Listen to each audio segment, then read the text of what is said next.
Stellaris should be opening up. I'm very sorry for being late. I have been sick, really since Friday, but it really hit me this weekend, and I've had a really sore throat and all that joy. Um, oh my. Ooh, sorry. Which just gave me like a big sudden drop in like a bunch of different numbers. But yeah, so I was still gearing up to stream. I was very determined not to let the sickness get in the way of streaming. And then I sort of sat back and I started reading, and then I wake up probably about 2 hours later or so. Yeah, not just having nodded off. I very obviously needed the sleep, but it's not good for a start time. So for posterity, I know if on a weekday, anytime I'm like 2 hours late on a cast, it usually means it will be dead the whole time, which is fair enough. But it definitely gave me a moment of like, oh, do I really want to do this now that I know I've hit that threshold? But I've said this before. I'm actually really bad at developing habits, and sometimes they'll be very good habits, and often they will be very bad ones. And I tend to notice that if I miss a day of streaming, it becomes very easy to miss another one. And then I wind up in a place where I'm not really I'm not really giving the attention to the stream that I should. So I am here. I will also say it is almost certain this will be an abbreviated stream, for which I apologize. But because I am sick, and because I am recovering, and because I still have work in the morning, I really should make sure that I am, like, I get enough sleep. But anyways, with all of that out of the way, this is Stellaris. I sort of committed to a war recently. Galva, great to see you. Thank you very much for stopping by. I was just talking about how I was kind of expecting nobody to be around, so very nice to see you as always. So we have some former allies here, who, the really funny thing about this whole thing is that their relationship modifier to us has just like plummeted, due to the we sent. Okay, so I mean, I actually don't know whether or not this is a bug or not, but essentially they were constantly they're constantly demanding a war for what for us was a relatively peaceful coalition. And apparently my declining that war so many times turned them into just this bitter rival. They left the Federation, and within the 10-year sort of closing period, they allied with the nation, or the space empire that they were originally trying to declare war on, which is a smart move on their part because I have enough power to completely devastate them.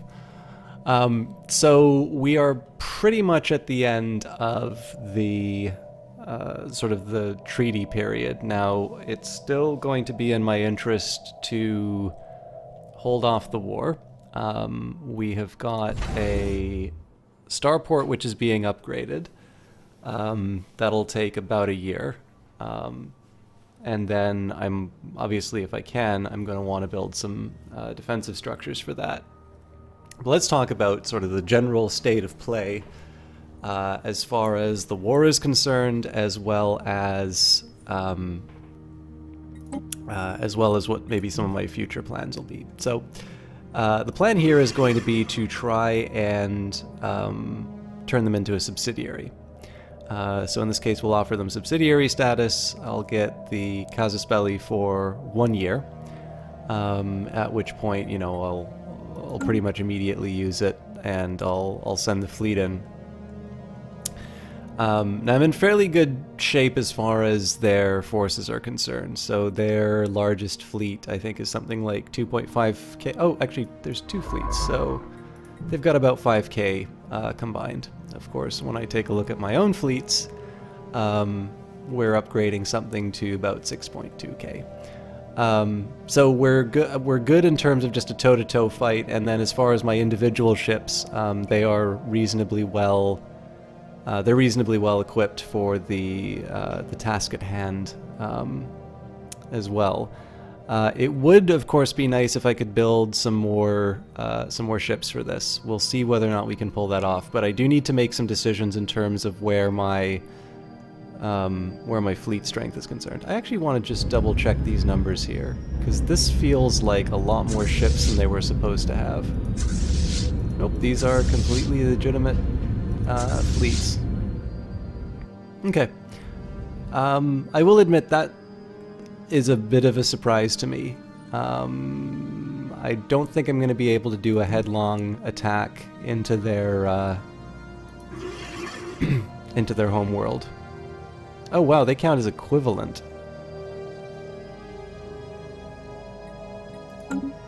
They got a lot stronger than I was anticipating.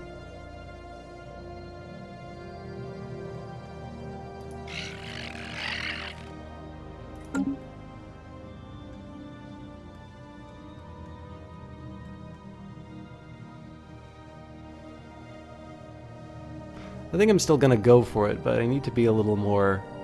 I think I need to be a little more thoughtful in how I mean, the plan has always been to smash in and take the capital almost immediately. But this can go against me very quickly. If you had more time for creative pursuits, you'd probably spending making a half-decent skin for Darkest Dungeon classes. Are there custom skins of the game, or is it just more your own interest, Galva? Okay, so leaving that aside for now,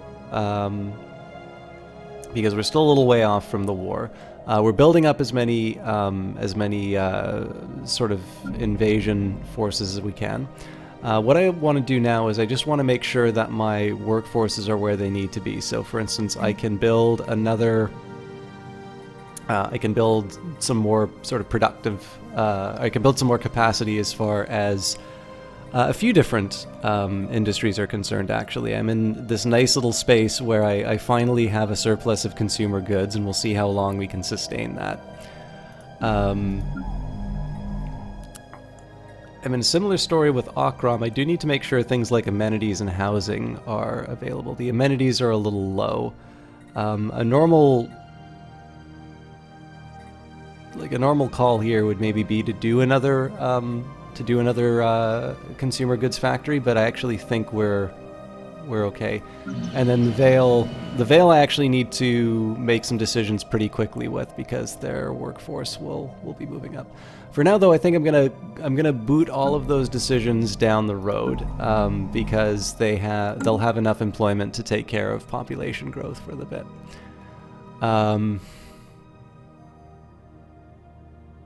Sorry, let me just take a quick minute here and get another sip.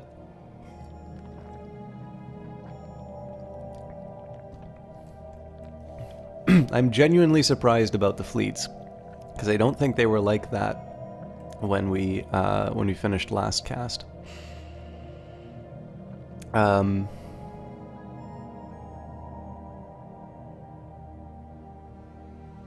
right, gonna unpause. So next thing I'm going to do as well, I want to take a look at some other expansion opportunities for my corporate headquarters. Branch office will cost me about 2,000 energy. Now, some of these are obviously not high value. Right now, I'm just kind of evaluating what the best return is for some of these, so I can get a 9. I would eventually like to have one on every planet, just because, you know, again, it's nice to have income-producing, as many income-producing assets as I can. Although obviously the return, spending 2,000 credits and getting a 5 credit return is not the sort of thing I'd really want to rush for. So that's the end of all of my, it's the end of all my recruitment. We'll make sure they're all on the capital world. We'll combine them into one giant fleet. This will be the invasion force.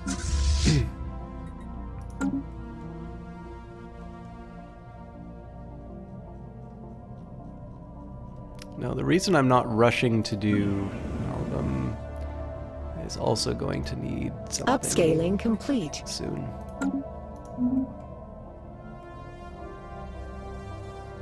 Nope, I think that was my, nope, that was not.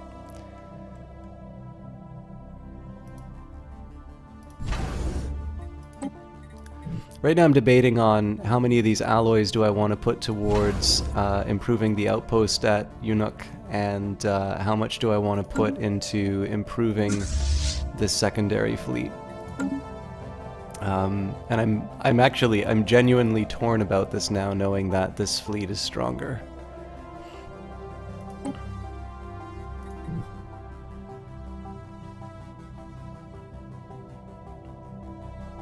I think I'm still gonna hang on to those alloy. I don't actually need to make a decision until the upgrade is done. But it is gonna be... It can go one of... It can really go either way.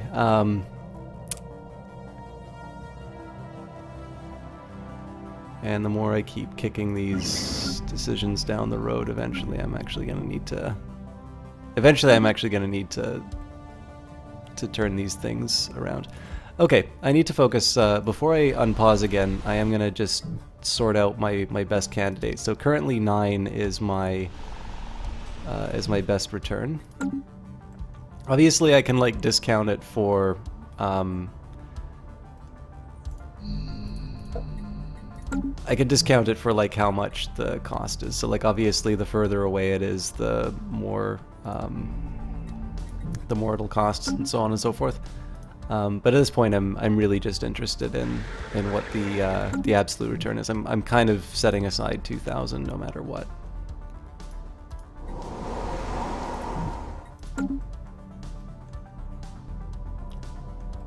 Okay, and then some of these are going to be really expensive, but.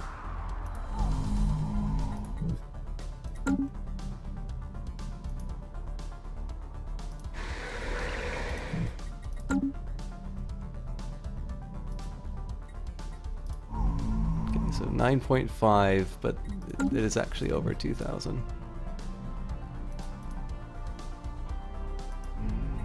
Okay, 14 is pretty decent.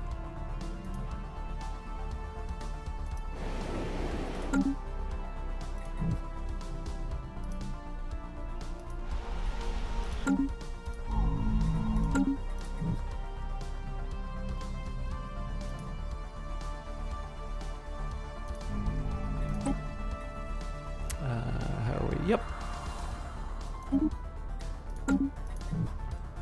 Just a quick one. Oh, sorry to hear about that, Galva. I've just been sort of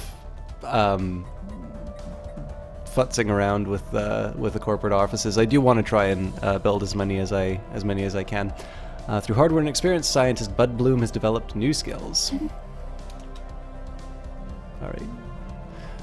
So we're just gonna, I'm gonna lock into this for the next little while. So the big challenge now is to deal with the fact that these guys actually smartened up as far as their military was concerned, and I was completely asleep at the switch on it.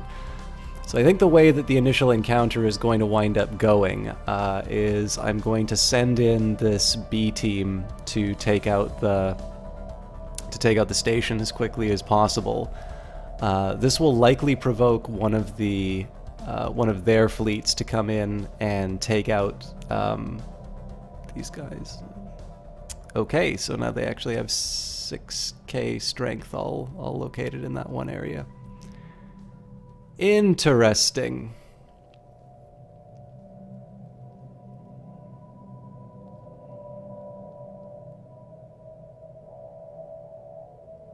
I'm definitely not kidding when they say that the strength is equivalent. Future market survey complete. I'm still reasonably convinced that my, like the actual breakdown of my weapons is enough to take them out, but these are not the kinds of numbers I normally want to see an enemy post.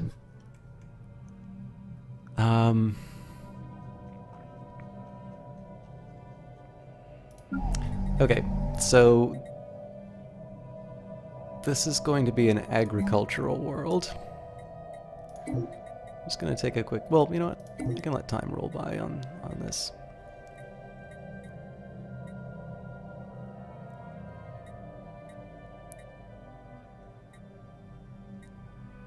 Upscaling complete.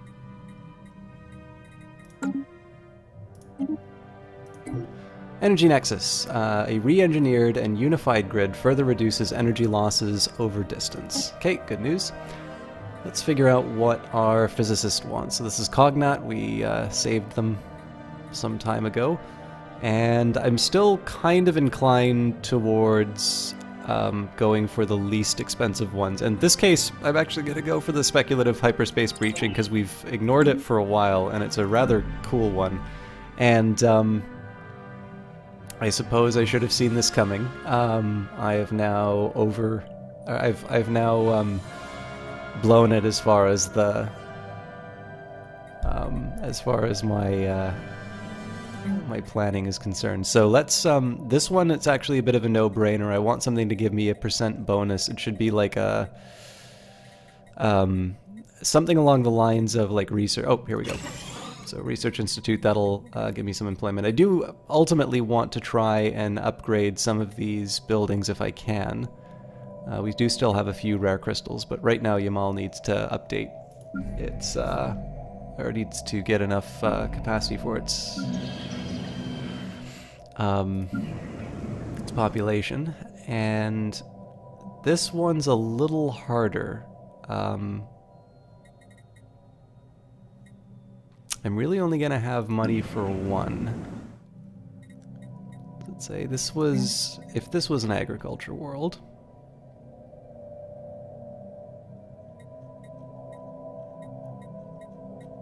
I'm going to start with Hollow Theaters because that'll give me both Unity and amenities. It'll cost consumer goods, but I'm probably going to have to wind up getting this no matter what. So I think that'll cover us for the next little while.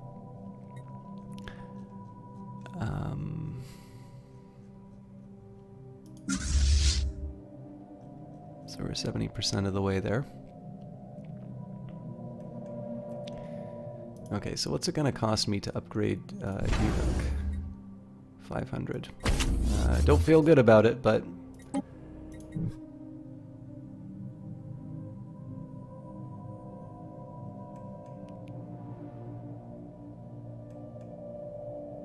I suppose the other important thing is that if it really comes down to it, I can just buy my way to more of these resources. Potential market survey completed. This barren and lifeless world is showing signs of once having supported a biosphere. So we'll research that. I believe if I want to build a colony ship, I'm probably going to need a few more alloys than I actually do.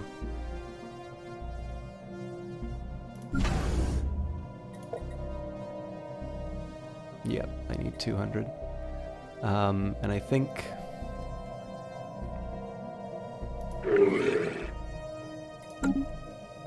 Upscaling complete.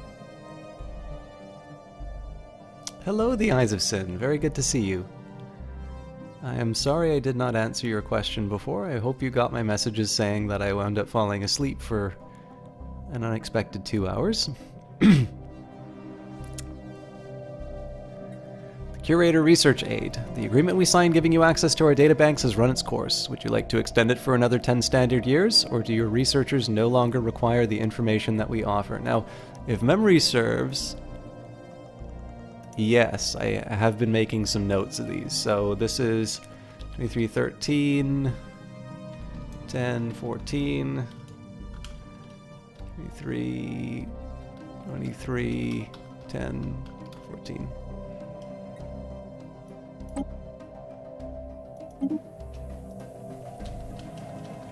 I'm just working out my expenses, so I need in 2321 I'm going to need 5,000. Same deal with 2323. So basically, within a 2-year period, I get a call for about 5,000 energy credits, and then I have 2 trade deals now for about the same. So I need to keep in mind when I get those coming up as well. Hello, Lumpy Space 88. Yes, actually, there's a lot of you in here. It's funny because I started off the. So I need to explain myself. There will be an Elder Scrolls episode on Tuesday, so I'm trying to get back into the habit of handling all of those. Now, this weekend, basically starting Friday, but really locking in on Saturday, but Sunday was the worst by far. I've been feeling very sick, and particularly like a sore throat, and I do sort of still feel it, and just generally all of the like grogginess and whatnot that comes through it. And the funny thing is that I began this cast with something that is still true, by the way, but I normally if I start after like 9 o'clock, which is like 2 hours late from my normal start time, so it's completely understandable, but like normally if I start this late, like it's a dead cast the entire time. So I'm pleasantly surprised to see so many of you here. I really do appreciate that. Now I do need to caution you, it'll probably mean that it's a shorter one because of course my health is not going to get any better if I do late nights and then don't and don't catch up on sleep or anything along those lines. But yeah, it's very pleasant. So yes, it is I don't know how apparent it is, but it is the slightly diminished System Chalk voice that you hear, and I hope you're doing well, Lumpy. Our detailed survey of Olisp 3b has revealed that it may once have supported life in the distant past. There are significant deposits of frozen water at the polar ice caps and beneath the moon's surface. The existence of valley networks suggests that water may have once flowed freely. Terraforming this moon would be theoretically possible, but we do not yet possess the technology to accomplish this monumental task within a realistic time frame. Mr. Steely Dan, good to see you as well. So for those of you who are just coming in, I have found out that these guys have a few more ships than I thought they would. Now, Ships I think we're upscaled. still... Okay, decision time. I think I still have enough to, like, rough them up, but it's going to be a much fairer fight than what I would normally like. So, first question is... Okay, so I don't have enough to be able to upgrade this... this fleet.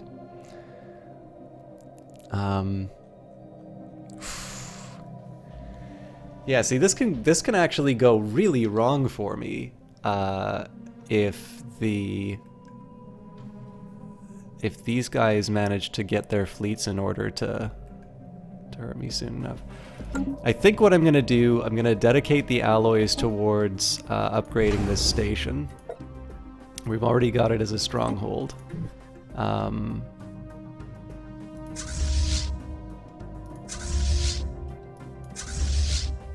So we'll get rid of the... Yeah, so I think we're all gonna travel to Akram. And the Blossoming Bion Armada is also gonna get a commander. In this case... The disengagement chance is Rowan Hawthorne. Let's keep the family name proud. Hey, Masamigoma, good to see you. Okay, so we'll get into position. Again, this is not A exactly system has been surveyed. it's not exactly the The strength. Thank you very much for the bits. That's really kind of you, Masamigoma. What is this game actually about as you're thinking about getting it? It is enormous, Golden Cobra, so I hope you don't mind. This is going to be a longish answer. If it gets too tedious for you, maybe just let me know in chat. One thing that would be helpful for me to know is whether or not you're going to be buying this on console, because I am playing the PC version. And while I warm up and possibly get the answers to those questions, I'm just going to read the research, and then I'm going to give you a like million foot sort of high level view of what's going on in the game and why I think this is a really interesting one. So, plasma thrusters, an advanced form of electric propulsion. Plasma thrusters afford ships with greater sublight speeds and maneuverability. Now, this would have been great in my fleet. The fact of the matter is, though, it's going to take so long to upgrade these, and I probably don't have the resources for it, that I'm just going to have to accept. I'm just going to have to accept the less than perfect fleet. I think in this case we'll go for deep core mining, just because it does give me more raw materials, as well as it's available a little bit faster. Both console and PC. Okay. And Mr. Steely Dan says, how does this version compare to day one at launch? Hasn't played since then. Completely different game, Mr. Steely Dan. Hopefully when I answer Golden Cobra's question, this will work a bit for you. So put the game on pause and we'll look at this lovely map here. So one way you can answer this question in terms of what this game is about, Golden Cobra, is it is basically all science fiction. So if you're looking for a genre to put this in, it is most similar to 4X games like Civilization or Endless Space, Endless Legend, and such. One of the things that makes this game very unique is that they sort of made a decision that, you know, if you're trying to build some kind of science fiction property, like, everybody knows what Warhammer 40k is. Like, if you buy the Warhammer 40k license, there's basically a group of people who will almost reflexively buy it because they know that they get, like, big shouty men in these, like, impossibly large metal suits and, you know, aliens that steal genetic material and, you know, grimdark and all of these wonderful things that make up Warhammer 40k. So if you want to come, or, you know, and then Star Wars, similar idea. You know, you kind of take Akira Kurosawa samurai movies and give them laser swords instead, and, you know, the space hairdresser and the trash bin and the golden man, and you have Star Wars. And then, you know, you can do this exercise with a few different of your favorite science fiction properties. But the big thing is that there's a huge runway in terms of the, like, the world building that you need to do.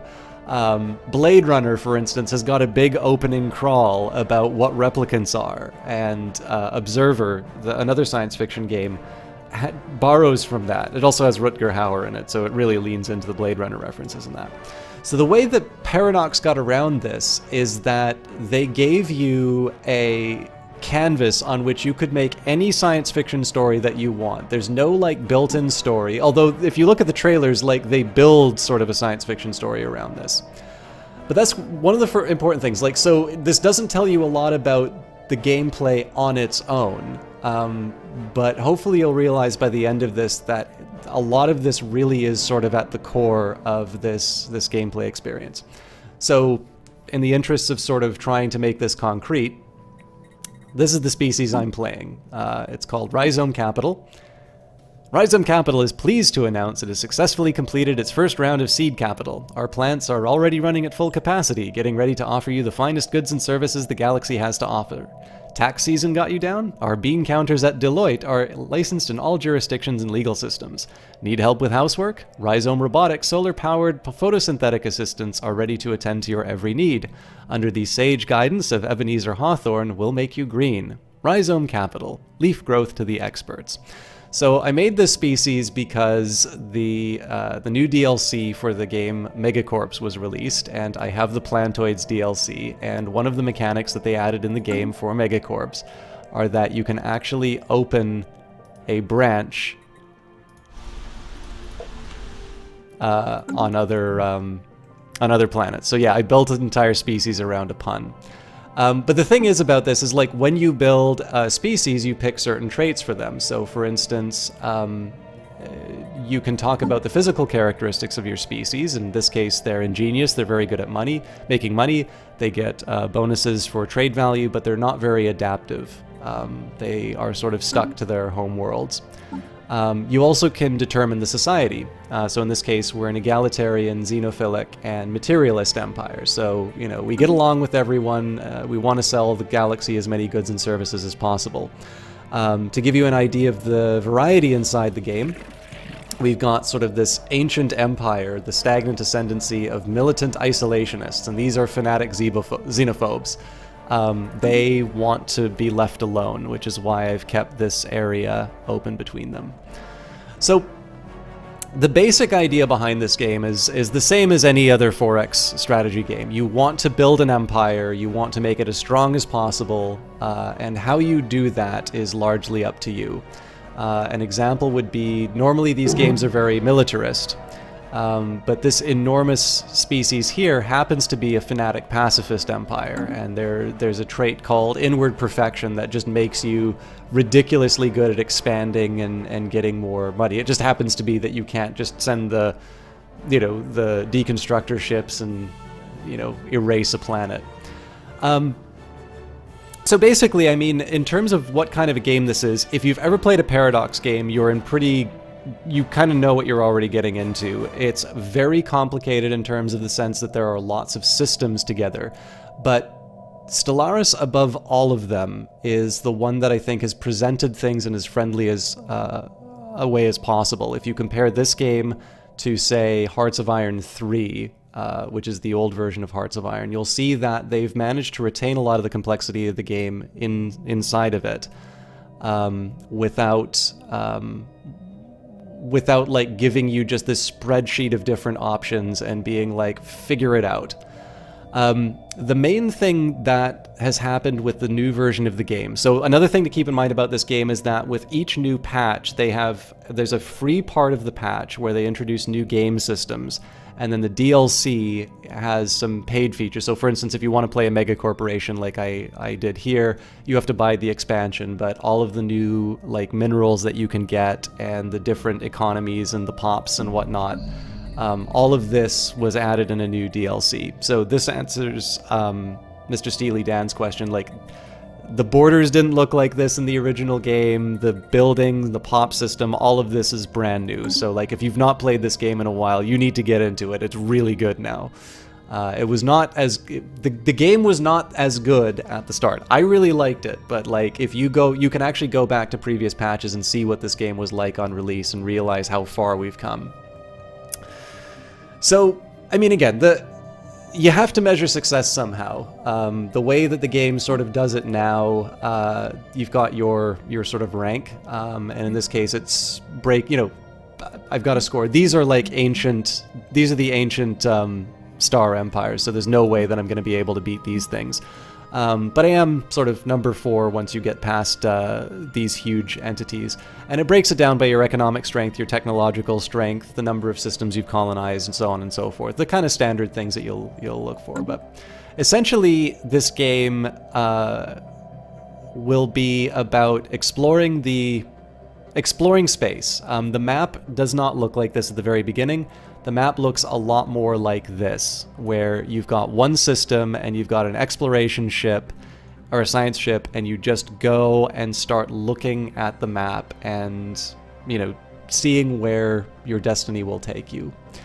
And then you build some constructor ships, and then you start building star bases, and you start exploiting those resources. And as you exploit those resources, you get access to new technologies, you'll get access to new fleets, you'll meet some other species, and you'll either befriend them and try to sell them things like we originally did with these guys, or they'll want us to go to wars that we didn't really feel like going to, and now they hate us, and they're inferior, and we're going to try and turn these guys into a subsidiary. Hostile takeover, I suppose, would be the on-brand answer. So the best thing, I mean, at its core, this game is sort of about building star empires, and if not taking over the galaxy, at least positioning yourself so that you are the most dominant player in it. There are some endgame events that happen, so there can be these things. So there's Cybrex Alpha here. There's a little bit of lore that you can pick up through the game. I'm really underselling the fact that exploration is a huge part, that you want to be sending these ships out. The ships will be running into different things that happen inside the universe, and you'll find out that in the sort of the lore of this game, the Cybrex were this species that wanted to wipe out all biological life until they seemed to have had this moment of realization, and then they just turned back and seemingly just let the other races destroy them. So we happen to take their former home world. Eventually, you will find things. There's a bunch of different end games there. I don't want to ruin too much, but there can be some things like sort of a rogue AI that wakes up and wants to purge the galaxy of life. So sort of a similar event to what happened inside. Basically, the Cybrex are a bit of a foreshadowing for that. There can be invasion, creatures from another dimension that kind of invade. And they're really interesting big events because they do tend to motivate all of the disparate factions, even if they disagree with each other. So politically, I'm never going to get along... Well, okay, I'll get along with fanatic egalitarians, but they're xenophobic, so they'll never like me. But in the face of extermination, especially in a multiplayer game, you tend to want to sort of have the big sci-fi ending, right? Everybody unites together against the greater threat and sees whether or not the galaxy survives. There's another endgame event where these fallen empires wake up and they decide that they don't want to just sort of sit in their little bubbles. I can't find the other... Oh, here they are. That they don't want to sit in their little bubbles anymore, that they... Not only do they want to expand, but they expect you to take sides. Are you going to be on these guys' side or those guys' side? Or are you going to try and be independent, and whether or not they will react well to that?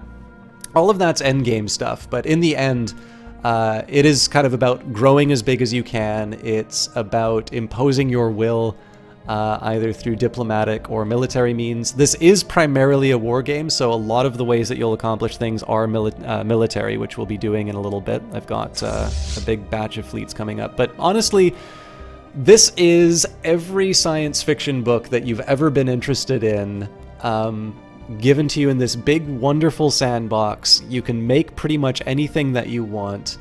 And if you like managing things, if you like playing these kinds of games, I mean, again, Civilization is sort of the benchmark for this stuff. If you want to create, a space empire to stand the test of time, this is the game. The only caution I will give on you is that, and this is true of every Paradox game, there is a steeper learning curve than most games, so it'll take you a few hours to get into it, but the flip side is that these games are notorious for being ones that you just play forever.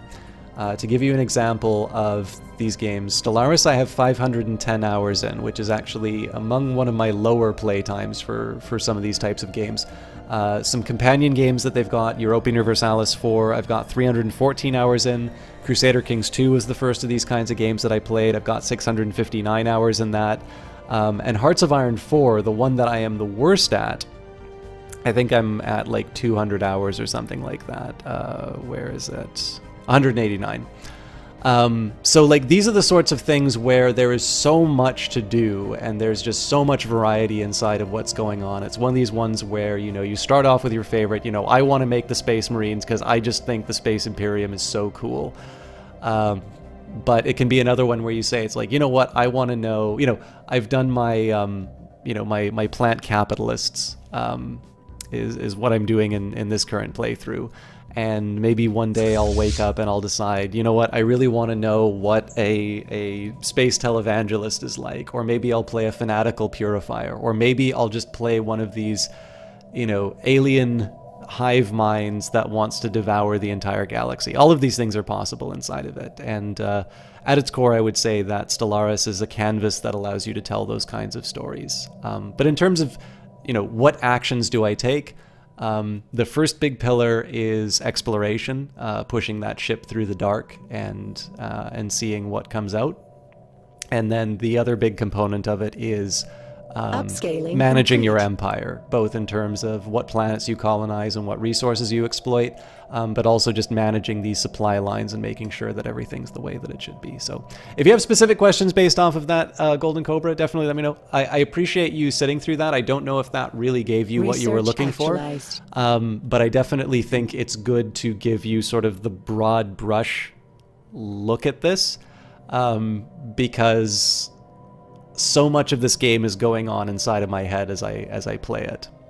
Sounds quite interesting. Think you're going to get it and give it a shot? I am very happy to hear that. I put all of my playthroughs on YouTube. So if you can put up with my very verbose style, you should be able to find my opening stages in any given game. Obviously, we live in the day of the refund, so I don't know if you definitely will still be only just pinging against the hull armor of the game within 2 hours. But if you like strategy games, honestly, Paradox has they have this whole genre sewn up, basically. Like, there's really nobody who makes games like these. And I think Stellaris is one of the best first ones to get into. So if you have any questions, feel free to ask them inside of chat. I'm really excited for people who are interested inside the game. Who are interested in the game and have questions. And if you'd rather just run off and enjoy the journey yourself, I appreciate you giving me a chance to sell you the game because... Oh, actually, maybe before you make your purchase, probably important disclosure. Paradox gave me a key to this game and gave me a key to all the DLC. My enthusiasm for this game is 100% genuine, but if you're making a purchasing decision, you probably should know that, I didn't pay for this. Paradox gave me one, and they've given me keys in the past. Although I did buy the Plantoid DLC and the Humanoid DLC. So maybe let that factor into your reckonings as you should. I really should have said that at the start, and I apologize. But yeah, if you do want, especially too, if you get into this game, you're 15 hours in, you're like, it's interesting, but I don't know how to handle X, Y, or Z. Feel free to come back and ask questions. I absolutely love. There's a few people inside a chat right now, actually, there's a few people in chat who kind of started playing Stellaris because of the stream, and they once in a while come back with some war stories, and it's a really rewarding thing to have happen. So if you ever feel like letting me know what happens, I'd love to hear that. You say, well, the one for console includes the Plantoids Leviathan story. Oh, that's awesome. 49. Would you say that's good pricing for what you get? Yeah. Utopia is so. I mean, dollar value. Everybody's going to decide what it's worth for them. Obviously, I'll put it to you this way. Utopia is considered to be the DLC to get for the game. It's pretty much. It's maybe not mandatory, but everybody says if you get one DLC, make sure it's Utopia, and I agree with that. You get Hive Minds with that, which is really cool, but there's some other things that you get which just make it a desirable DLC. If you go to stellariswiki.com, it will actually give you a breakdown of what you get inside of each DLC. The Leviathan story pack, so story packs always get a bit of a short shrift. They cost less. But the big thing, remember how I was saying that this game is about exploration and the events that happen when you go to the different sectors? The story packs give you more of that. And the Leviathan story pack came with a free DLC, so you'll get this no matter what. But there's a really good writer named Alexis Kennedy, who's a bit of a friend of this cast's. He's also made a really interesting game called Cultist Simulator, which if you've not heard of it, you might want to check out too. But he made this really wild and interesting story called The Horizon Signal, which we actually have gotten. To give you a little hint of that, I'm not actually going to give you any more detail, but The worm-in-waiting signals. Something has reached out to us from a place where time and space are shrunk to a knot. It desires us. So Leviathans added all of that sort of stuff. To give you an idea of what the Leviathans are, they're these things. Now, I think you're an intelligent enough person to understand what that little skull marker means. There is a reason why I've left these things alone. But there's a bunch of really, like, these are sort of some high-risk, high-reward events that you can run into. Or sometimes they run into you. So Leviathans is a very cool story pack. Plantoids is, it's really more of a cosmetic DLC, so it just happens to be a series of looks for your species. There is a small gameplay mechanic in the fact that if you are a certain type, so plantoid species get along well with other plantoid species, as opposed to other humanoid species, like, humanoid species will just be neutral, whereas if I ran into another plant species, we would get along. I don't think I have other plant examples of this. Yeah, I don't. But theoretically, if I ran into one, they would have a small bonus towards liking me. But it's usually not enough to override the other things. So, like, honestly, it's not going to change your gameplay that much. It's just a nice little bit of flavor. And obviously, I spent so much time talking about what, about the story that happens inside your head. So, yeah, they're all good DLC. I don't know how the DLC and all of that is going to work for the console edition, but I would say that those are very good. One thing to keep in mind is they are some of the older DLC. So obviously there's some newer stuff that's out that, maybe you might find more interesting. So for instance, if you want to play The Terminator, maybe you'd really want Synthetic Dawn instead.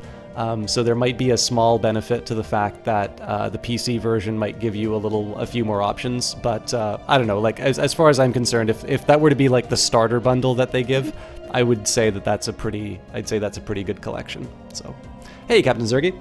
All right, speculative hyperspace breaching. Solitary science ships can break out of the naturally occurring hyperlanes and attempt to navigate to known but otherwise unreachable destinations. I should also let you know, Golden Cobra, I actually am not a console gamer, so I can't say anything about the console version of Stellaris, except that I have heard they have somehow found a way to make a strategy game interesting on console. But I have no, like, I don't even, as somebody who doesn't play console games, like, I don't even have a frame of reference for what makes a console game good or not. So, a small caveat emptor there, but honestly, this game is really compelling, so if people say that they made it a good console game, and it seems to be reviewing well, I'm just gonna assume that Paradox did magic. Hopefully better than StarCraft 50. I didn't know there was a console version of StarCraft. That's horrifying.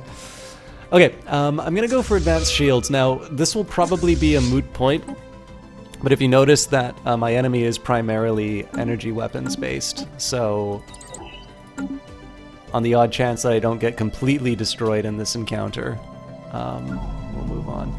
I've also, we're almost done building up our building. I'm kind of curious, I should have taken a look to see who was unemployed.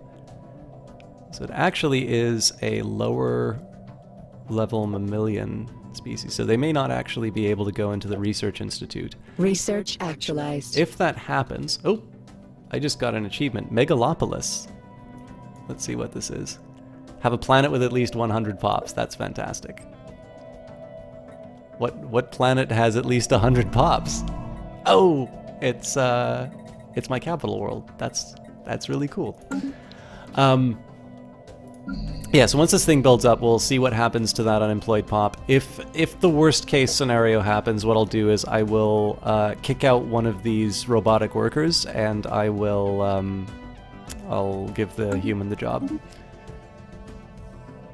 It needed a memory pack for extra RAM. Holy smokes! That's a rabbit hole I think I'm gonna have to go down. Okay, command matrix. Ship fire rate plus 5%. That could not have come at a better time. Unlock Starbase Building Command Center, restructuring the chain of command, and deciding what interdependencies are set between officers make fleets more responsive and effective. So, we can go for Clone Army, we can go for Interstellar Warfare, we can go for Better Crops.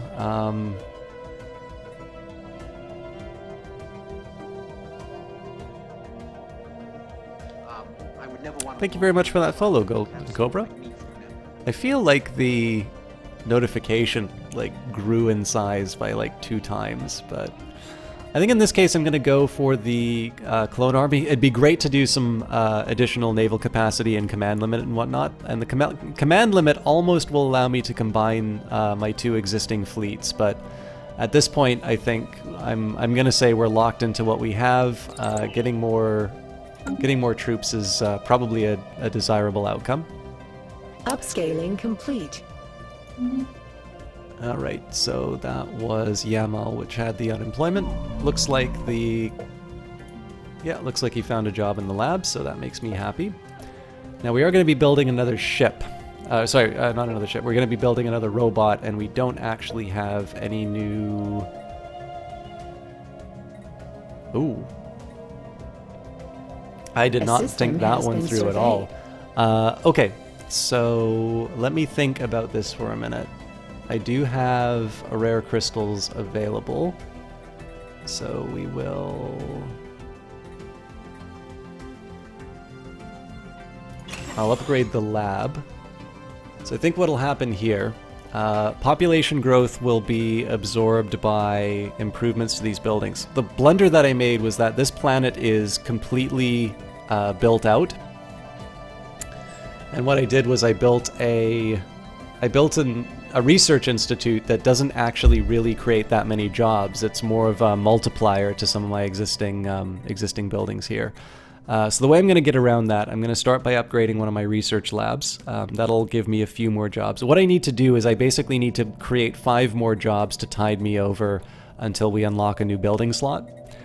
So what I'm going to do is I'm going to upgrade some of these existing buildings. I don't think my robots are smart enough to be able to work in the... I don't think they're smart enough to be able to work in my labs. So what I will do is every time I assemble a new robot, I'm going to move them onto one of my industrial worlds, one of the places where they're extracting raw materials. And robots don't complain when you force them to migrate, but in democracies you tend not to be able to move people to Siberia.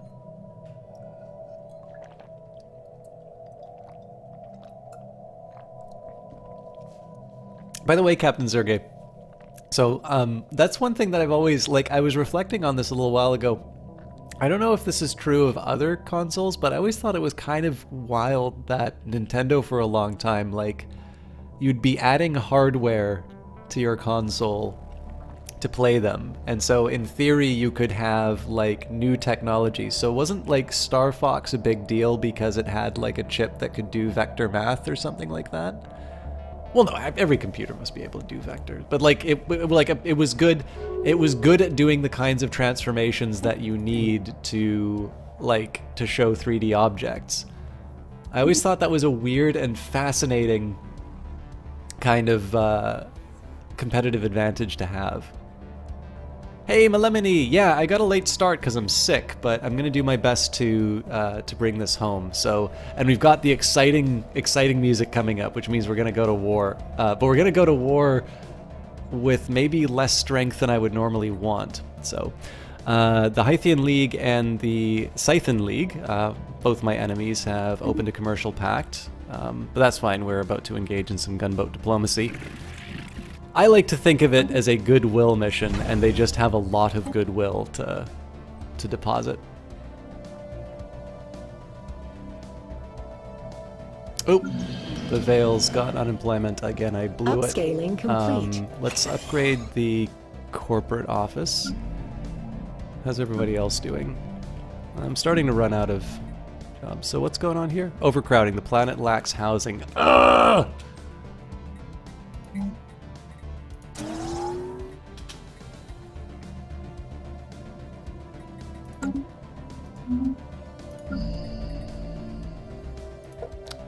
I've been so worried about this war that I've been letting my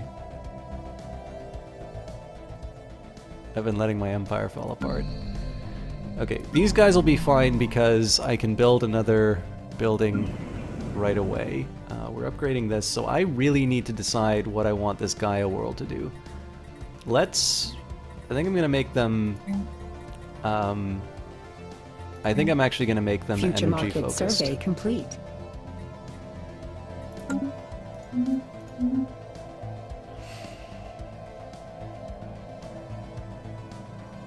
Colt Diggity, how you doing? I am sick. Research But actualized. other than that, I'm all right. I'm playing Stellaris. You can't be bad. You can't feel too sorry for yourself when you're playing Stellaris. Deep core mining, the massive drills needed to access rich mineral deposits that can often be found close to a planet's core. So my cheapest options are mineral purification hubs and armored Elgate insights. Or Durasteel armor. I think I'm going to go for the mineral purification hubs because I'm actually... so it seems like this is a big surplus for minerals, but this is nowhere near where I want them to be. They're an input to pretty much all of my production. So Future market survey complete. I actually need to improve that. Megacorp is great, Colt Diggity. I mean, so again, I gave a big sales pitch for Stellaris and totally failed to disclose that I have in fact been given a press key from them. But I mean, I always like. So they've started to integrate the.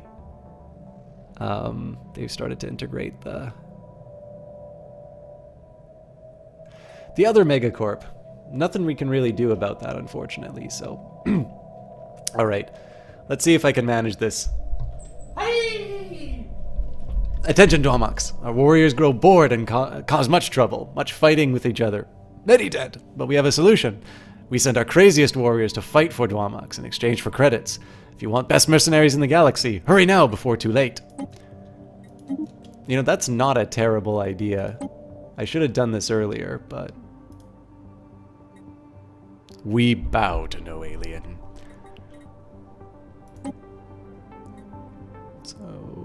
So you'd have us raid one of your rivals. We are loath to get involved in your petty disputes, but with the proper incentives, I suppose it could be arranged. So, if it's the Hythian League... The United Hythian League does indeed look like a ripe target for our warriors. Perhaps a visit is in order. Oh yeah, for 3,000, we'll pay. Teach them a lesson. Then it is settled. We ride at dawn. Prosha, thank you very much for the follow. Man, the Guns is coming out soon too. Yeah, you know, Captain Zerga, I am really bad at Hearts of Iron 4. I wish I was better, and I'd like to get better, but I have still struggled to like find my toehold in that game. I think it's because it's like a pure war game as opposed to like, you know, it not having some of the fantasy elements. But if anybody has any good, like, sort of... So here's the thing. I don't like guides which are, like, here's how you play this game. Like, as in, this is my strategy that is the best ever. I do like games that teach principles, though. So, for instance, you know, there is a guide that Paradox put out which says, you know, you should aim to have this many industrial units at this point, or, you know, things like, how big should I expect my army to be? Like, I can sort of, there's a side of me that's really, I think I could manage this idea of like trying to get my production up to a level where I'm able to maintain a certain strength, but the problem is that I don't really know, like, should I be building more small arms? Should I be putting this kind of money towards tanks? I'm not quite that good enough yet, so I tend to find that I make certain inefficient decisions. So like when I play the Axis, I'm like woefully under strength, when obviously the Axis you should be like big and mean and like just imposing your will all over the place. So I have actually I've held back Germany as Poland in that game. So the war part is actually not that hard for me to do, but it's I always have to have it built armies already. So, oh, you've been doing a 10-player battle. How's that? I've done one like all human multiplayer game, but it was never a 10-person. So, what is that like, Cold Diggity? I'm really curious because it's this game really is, especially if you like really get into character. Like this game can be really satisfying. All right, psionic entity. The RCA Merotapanus has encountered a massive being of pure energy in the Mollium system. A veritable vortex of psionic forces, this entity should only be approached with the utmost caution. Bafflingly, the Mollium system itself seems to be entirely devoid of any connection to the subspace hyperlane network. Whether this entity's presence has severed the system's hyperlane connections, or if it is an unexpected subspace fluctuation trapped in here is unknown. One matter is known, however. The repeating signal that we first registered in the Merope system appears to originate from Malthium 2. Evading competitive fleet. That isn't terrifying.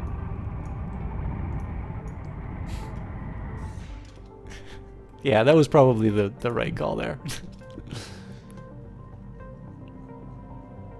They're all no, so you've been very reserved, but they love it so far, and you've been letting them discover all the fun stories. Oh, like sudden psionic entities in the middle of nowhere? Alright, that clone army was quick. Gene banks filter and curate available genomes for deployment in clones. So the Galactic campaigns would be a good one for me to get. It is going to take me a really long time to grab, though.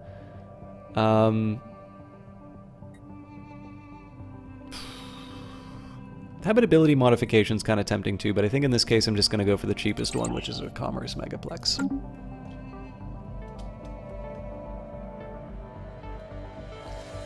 Alright, well, if I'm going to kick this thing off, I should do it now. The thing is, I don't think they're going to get any stronger. And I have some Marauders to come and kick them in the teeth.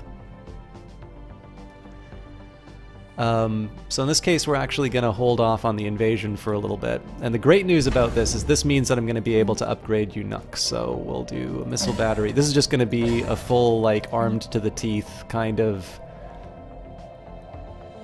none shall pass. Upscaling complete.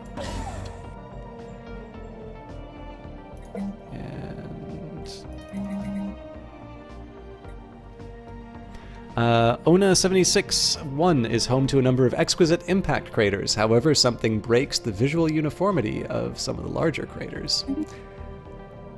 Oh my goodness, I did not know that I needed that many...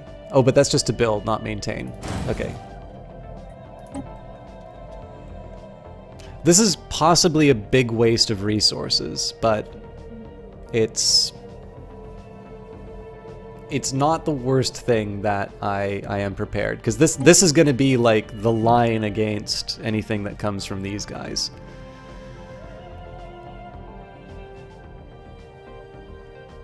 Notice we're getting a little low on consumer goods. That's purely because of all this investment that I'm making into my research. While the crater in question was most likely the result of a regular meteorite impact, the complex patterns and the resulting depression originated at a later time. Science officer Ash Oak argues that surface-level patterns are not the result of an impact, but a collision, one between the asteroid ONA 76-1 and some unspecified orbital installation or ship of alien make. How odd. Circins in the dust, which would give me engineering if I ever do wind up exploiting that planet. So here, I need... Yep, I'm okay with rare crystals. So this will give me a little more employment on this planet, which is always good. Now, Akram. I really only need one more job for them. Now, they're also another industrial world. Didn't plan that out too well. Upscaling complete.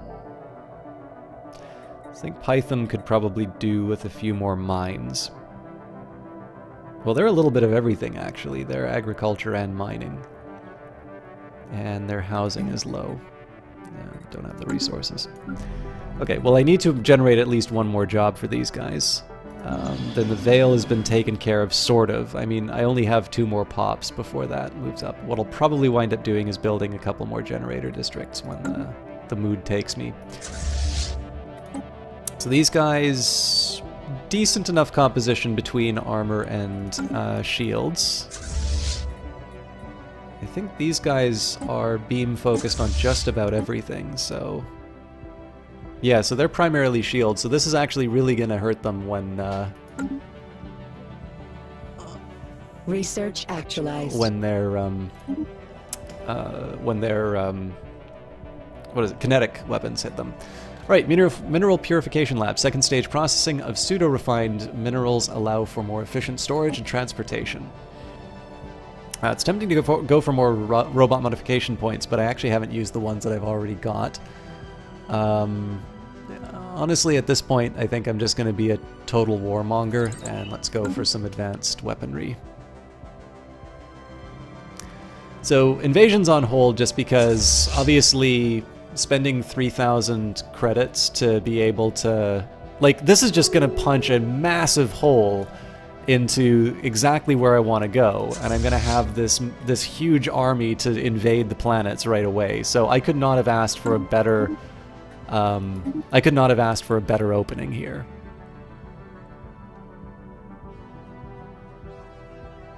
Oh, my construction ships are idle. But then I suppose there's nothing for them to do right now, so... Unless I want to start expanding, which I don't. So I think I'm just going to send them back to the capital at this point. This is the one thing that I haven't quite been able to get a grip on, because the Empire Sprawl puts a pretty big penalty on reckless expansion. Like, I don't have a really good reason to expand out here, especially when, obviously, I'm going to be digesting some neighbors. So in this case, more so than usual, I find myself with a lack of... Still lacking the alloys.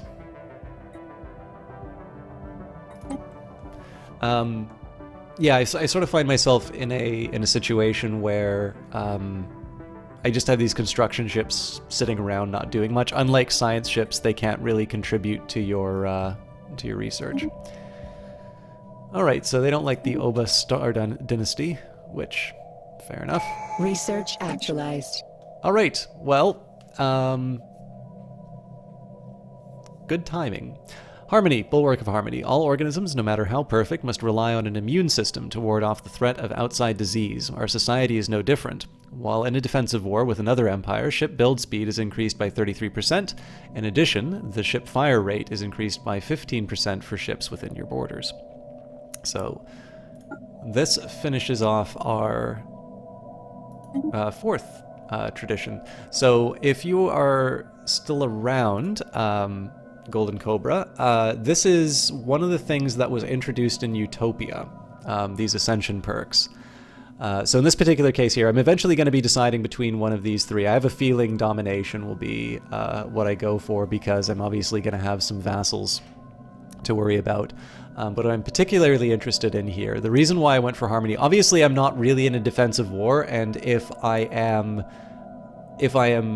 you know, holding the line, as Captain Zerge says, something's gone terribly wrong.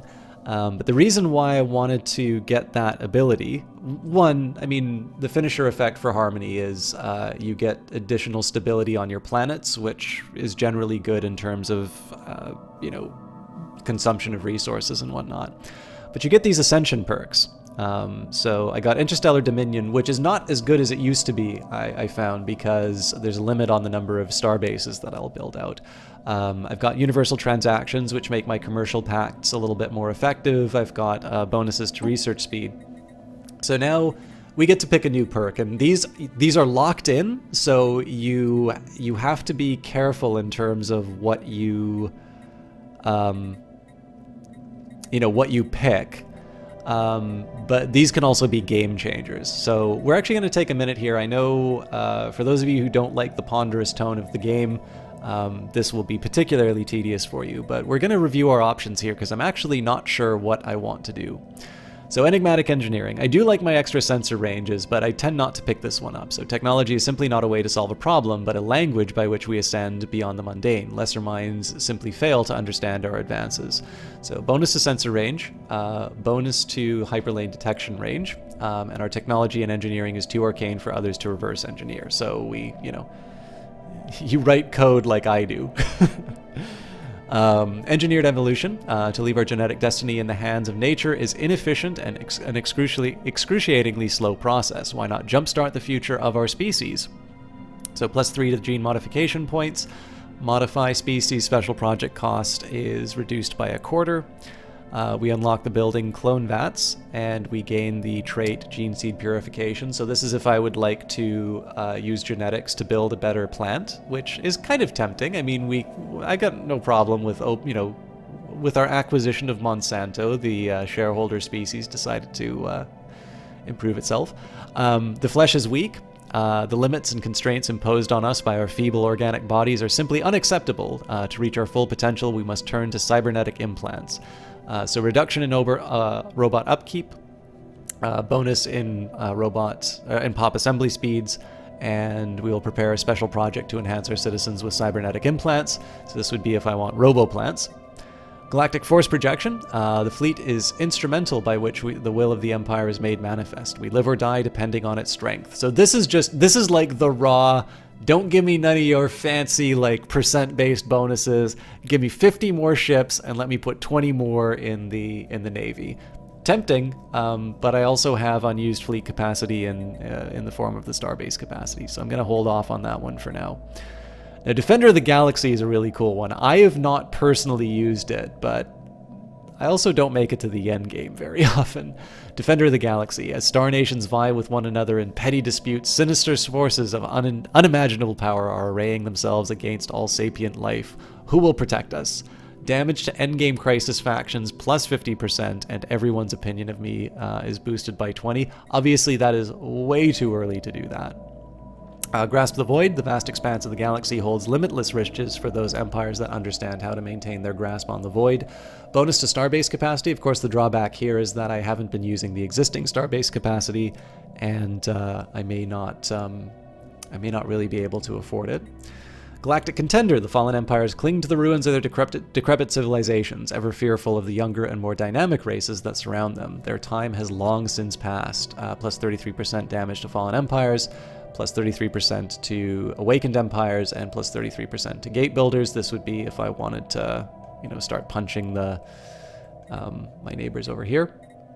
One vision is getting back to material that I find really interesting. True unity is achieved only when the ultimate goals of a nation and its people are one and the same. After all, a house divided against itself cannot stand. So that's a 10% bonus to monthly unity. That'll help me get these things a little bit faster, and governing ethics attraction. Mastery of nature is another really cool one. So although we mastered the nature of our homeworld long ago, alien biomes we've since encountered present new challenges. They too shall be overcome. So minuses to cost and clearing blockers. I don't need to worry about that because I've cleared out most of my blockers, but this is a decision that permanently increases the maximum number of districts in a planet by 2. It can only be performed once per planet.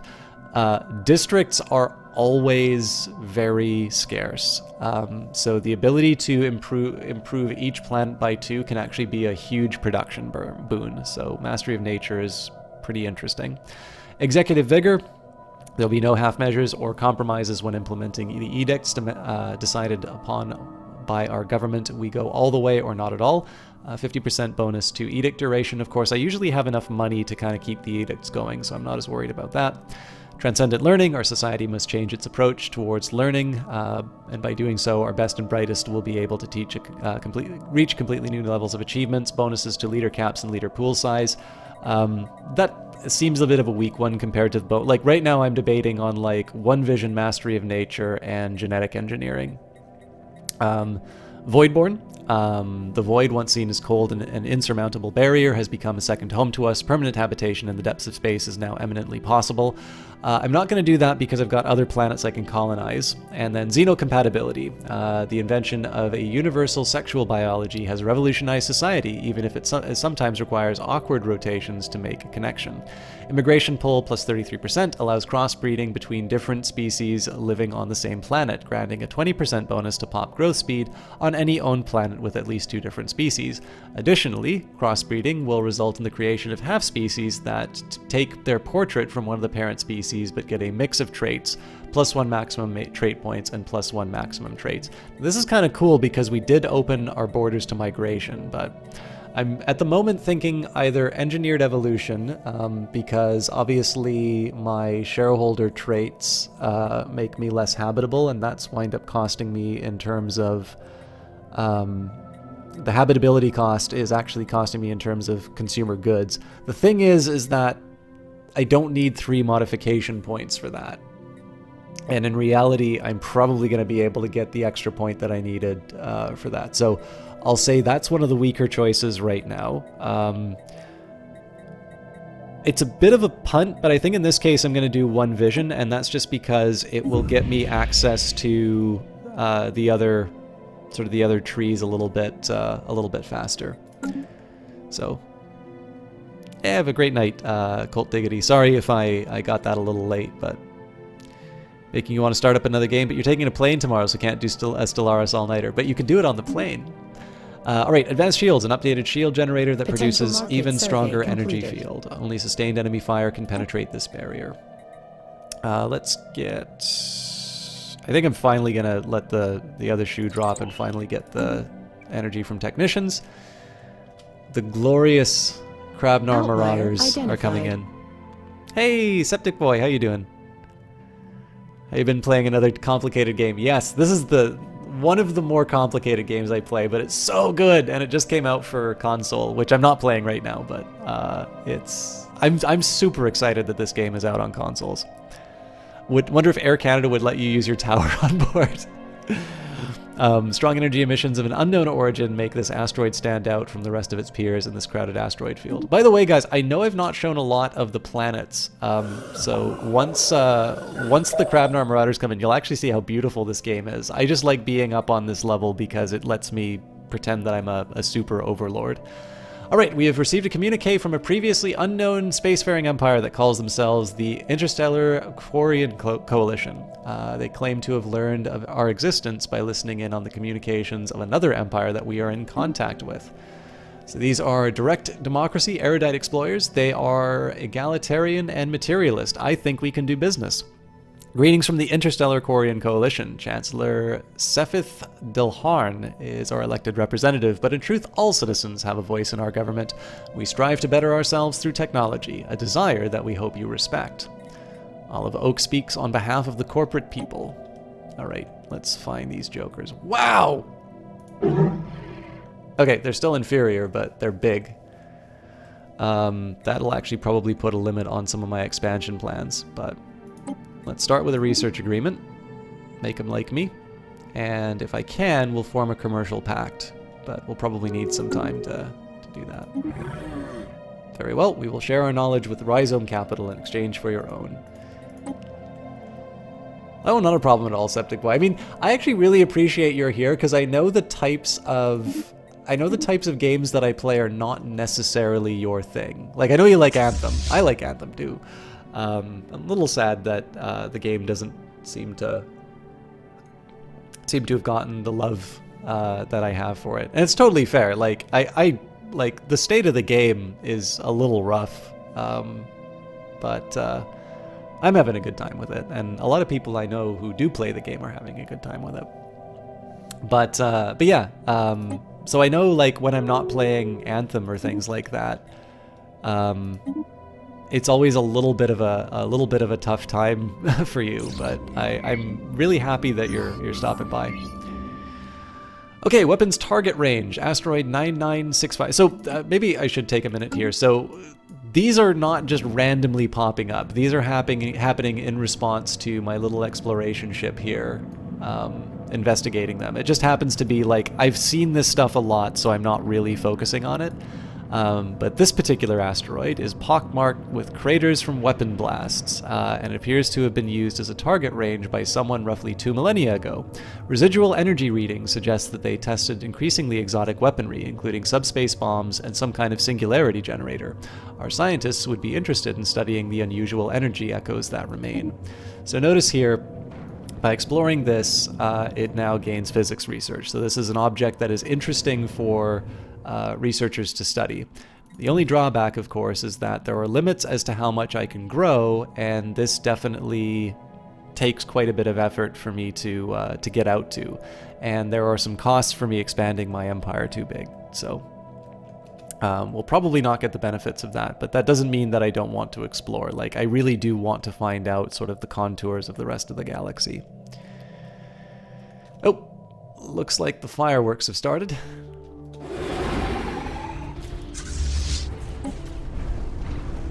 Research actualized. Commerce megaplexes. As we journeyed into the cosmos and ventured beyond our home system, we've also entered a new era of economics. New markets are appearing at a startling rate, and economic theorists are struggling to keep up. Let's get... I think I'm gonna go for the cheap stuff still. Ooh, nope. I want that gene modification point. This is, you know what, you don't need to worry at all about confusion. I just want, like, the hint. I don't want to have the actual star in the shot. I just want a hint of this, so I think it's control F. There you go. We can just appreciate the beauty of the raiders I sent to punch my rivals. If you're not playing on Iron Man mode, there's actually a... completed. If you don't play on Iron Man mode, there's actually a there's an option to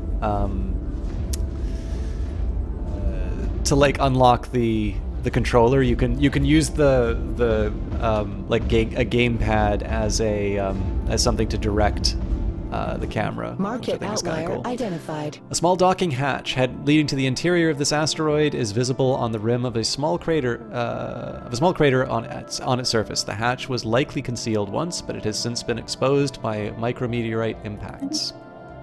Potential market survey completed. Okay, so my base here is getting nice and built up. How's Johnny? Johnny was just playing Anthem a little while ago, it looks like. He seems to be doing quite well. Obviously, I only know him online. I've never met him in person, although he seems like a really cool guy. But he's still streaming. He's still doing a good show. I know he's been working a lot.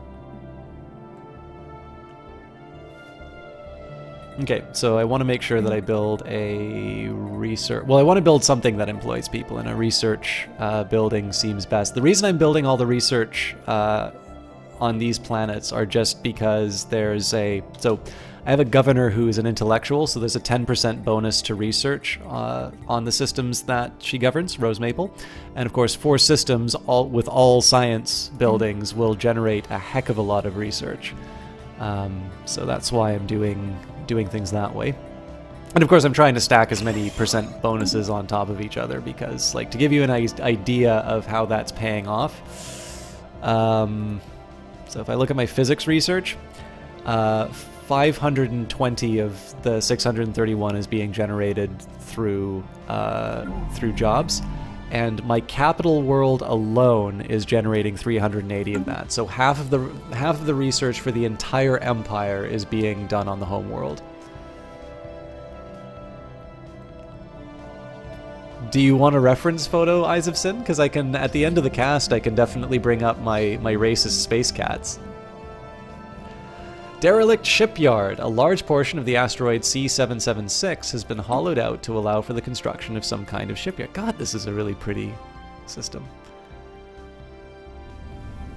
Has been hollowed out to allow for the construction of some kind of shipyard. It has been abandoned, exposed to the vacuum of space for centuries. If anything useful remained, it has already been looted by previous explorers. The design of the shipyard itself is unique, however, and much could be potentially learned by its study. So another engineering one. Again, this would all be stuff I'd love to exploit if I can. But what does xenophobic mean? So you've probably heard of the word phobia before. So if you're arachnophobic, you are afraid of spiders, for instance.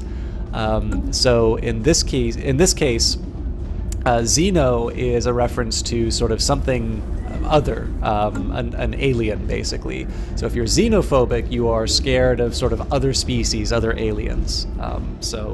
Obviously, we don't live in a world where aliens actually exist. Xenophobia tends to refer to maybe being afraid of people from other places. But in the case of Stellaris, in this context, xenophobic specifically means scared of alien races. And aliens meaning like a totally different species from what we have. Alright, Krabnar raiders withdraw. The raiding fleet of the Krabnar are sent into the United Hythian League after we encourage them to do so, has set its course back to their home system. With the fleet's cargo holds full of captured loot and slaves, shipmasters have declared the raid successfully concluded. A job well done. Now, the shame, of course, is that they didn't go to the capital world to steal things, but that's, I mean, you can't expect too much. So what we're going to do here... Garfield's in space kicking Odies out of their locks.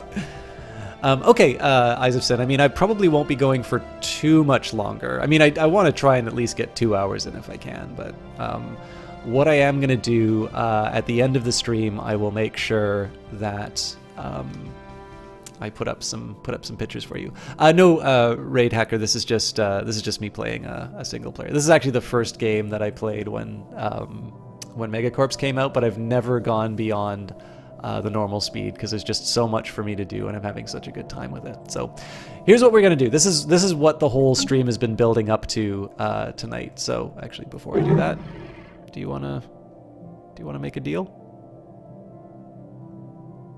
No?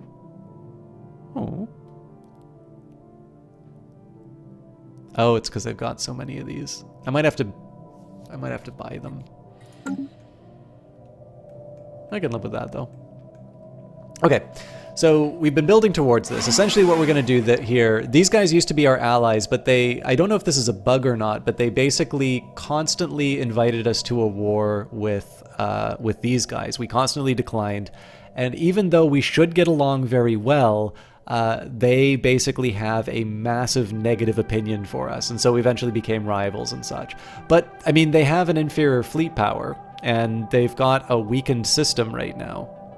So, in this particular case, I'm not even going to make claims, I'm going to offer them subsidiary status. We'll buy them out. We'll give them a friendly offer. And if they decline, we'll see what happens. So we can offer them to become a subsidiary. If they accept, we will protect them, but they will have to pay us 25% of their energy income and join us in our wars.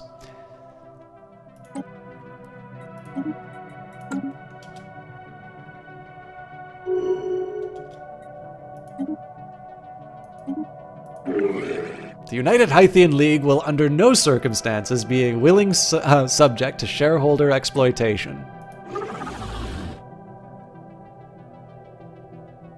We must close our branch office on Hythia before we can declare war on them. Ouch! I didn't know about that one. Okay. Before we evacuate the executives, what does their army look like? 364 strength? We are going to smash them.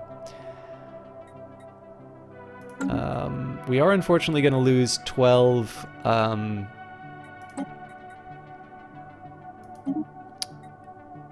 12 production, but them's the breaks.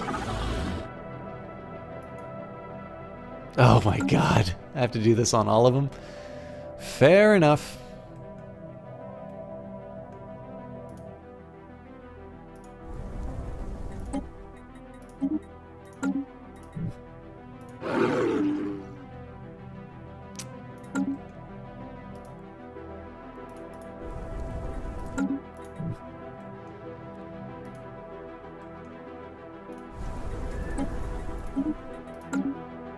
This will prove a costly war if I lose it.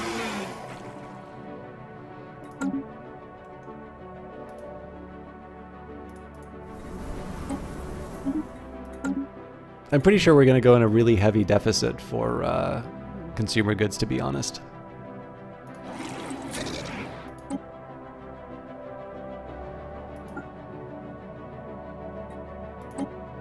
Okay, neither of these guys are going to want to join in, so... Now, the United Scythian League is going to come in on this. Only our customers' best interests at We'll heart. save our archaeologists a lot of trouble of having detailed logs on how Rhizome Capital was left in ruins. So these guys, we're at war with them right now. Now, the good news is that Eunuch has 2.5 strength already, and it's building disruption fields and defensive platforms. So I'm reasonably confident that they're going to be able to hold the line on here. So we're going to be focusing on this. Obviously, I've got the majority of my my fleets in place. This station is already weak, so we're going to move in. We're going to start with. We're going to start with my proper navies. Don't do this to me.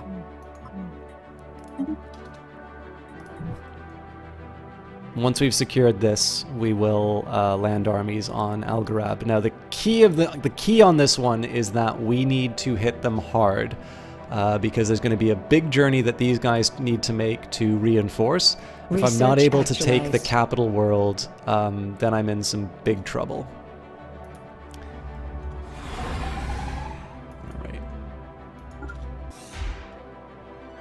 So I'm curious what will happen with this station. It's pretty weak already, but I don't believe it counts as being taken over. Basic entanglement principles applied to energy generation provide a substantial increase in energy output. I'm thinking at this point probably we should be focusing on logistics. So I need to move things as quickly as possible. Also, what took you so long, shareholder? Let's end this once and for all. Alright, well, that was easy. So now we're going to bomb the hell out of them, including bringing Yuka along.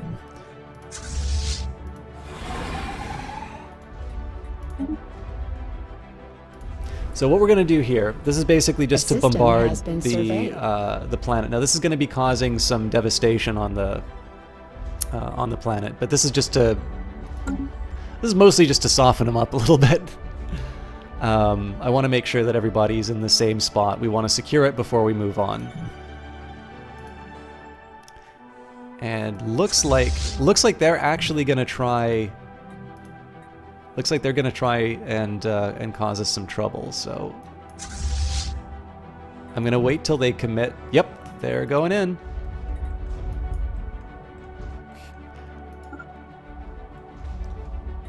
This is going to be so satisfying.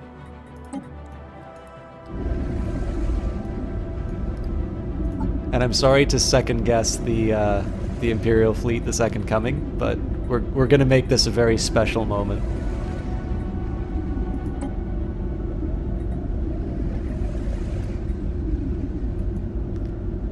In 1 hour, you'll have this for Xbox. Thanks for streaming. SGN Digby, that brings me a lot of joy to hear. I don't have a console, so they actually, I felt so bad about this because I was offered a key to do the console edition, and I'm dying to know what this game is going to be like on console. I hope you have as much fun as I've been having with this.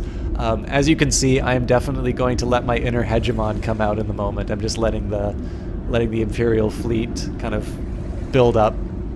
Oh, we don't have a Discord. Well, sorry, I do have a Discord, Septic Boy, but I don't have the a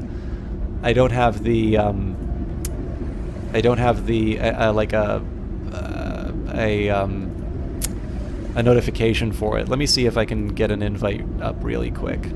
I'm about to do a war though, so I tell you what, Septic Boy, give me a minute to happy birthday to you, Septic Boy. Let me take I'll next time you're here, I'll make sure that I have that set up for the bot. There's not a lot that goes in my Discord, so you don't need to worry too much about that. But I am about to go to war, so I don't want to delay the moment any further. So Competitors engaged. oh, sorry, we got to do this right in slow motion.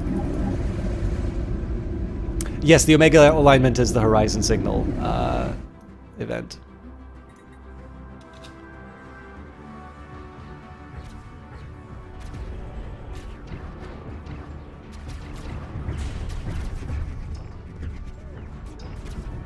That's really cool. Yeah, it's, I mean, I like Stellaris so much, so...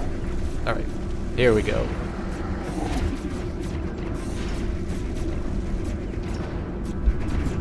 Behold what happens to our enemies!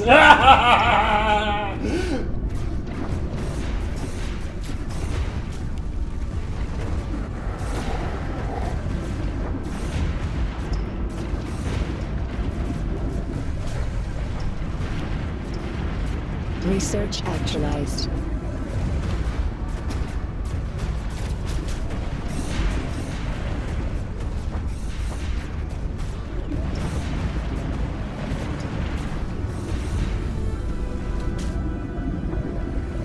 Let's get a nice good close-up. Look at that! Oh!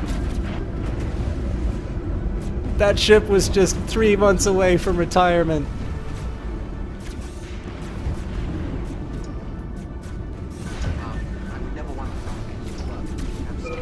Digby, thank you very much for that follow. Alright, let's see what the butcher's bill was. So the problem is we're far from home, so if we can't, we did not lose a single ship.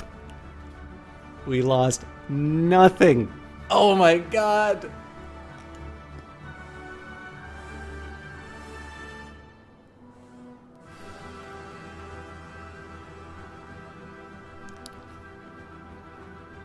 There's a reason why I play that song.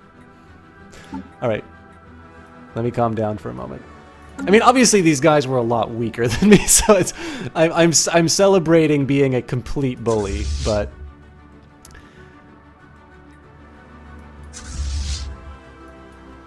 Okay, so what we're gonna do really quick, we're actually gonna... I believe I can repair my ships. So let's land the armies here. We've got an overwhelming force, and I've got Rowan Light, who is dying to do some more work. So,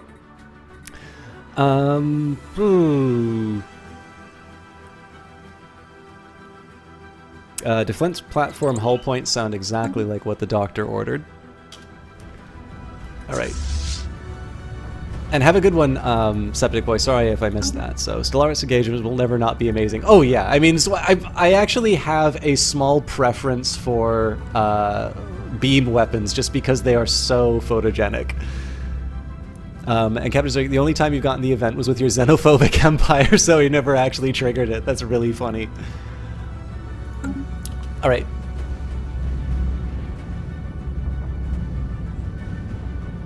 The new corporate overlords are making their way to the C-suite. I'm actually kind of curious how the new invasion mechanics work, if there are indeed new invasion mechanics.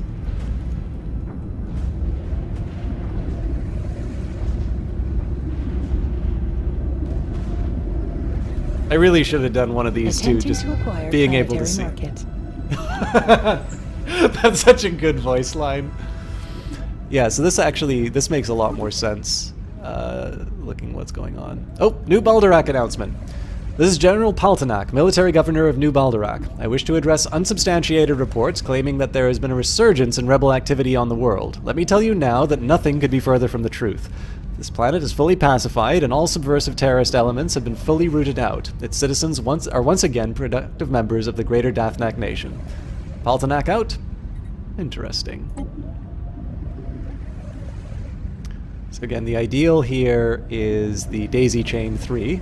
My robotic army does not get taken out in the invasion. Planetary market secured. For fun and profit. Alright. So we're gonna have to contend... Looks like these guys are limping back, so we're gonna have to contend with a 1.3k strength. They're trying to be sneaky. No, actually, I don't think they are.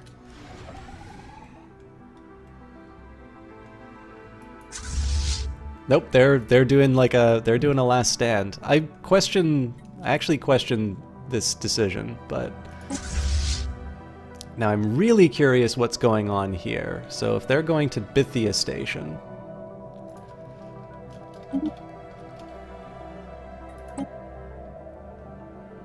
Okay, yeah. So what they're trying to do here, they're trying to work around. So this was, if you'll remember a few streams ago, this was actually the one worry that I had, which was the possibility that somebody would try and use this territory to gain concessions from me in a war. The thing is, I got this for the physics research. So the thing is that over the course of the war, losing this physics research is not going to be that big of a deal, but it has removed 2k of its fleet strength from the capital, and obviously me seizing the capital is going to be what will allow me to end this. Well, okay, it won't be enough to end the war properly, but it will be close. I am slightly curious if we're actually repairing here. Market We are. outlier Great. identified. This barren and lifeless world is showing signs of once having supported a biosphere. So research. I'm actually kind of, the more important question is, what do my weakest ships look like? Oh, like, yeah, get back in the fight, you babies.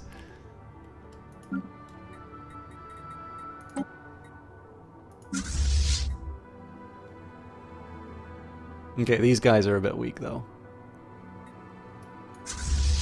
I think we can stand to... So the challenge here is that I'm giving them a chance to breathe, which is not ideal. But the thing is it costs me a lot more to repair... it costs me a lot more to repair ships than it does them.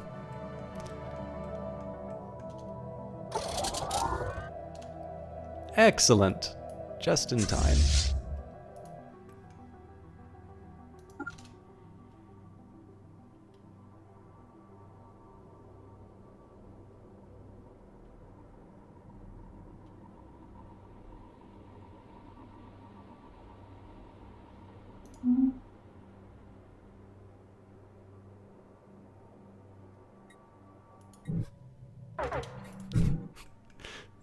Sorry, you wanted to invade?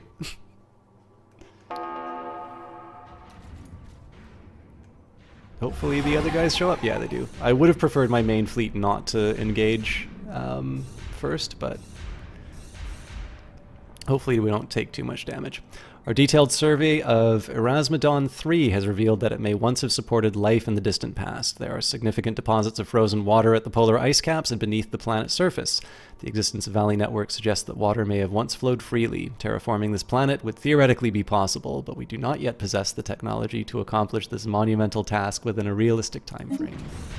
Future market survey complete.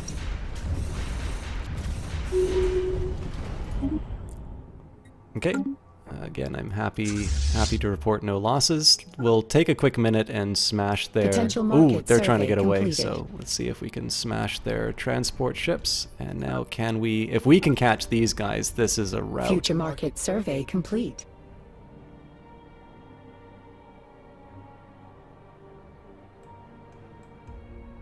I think we can get them.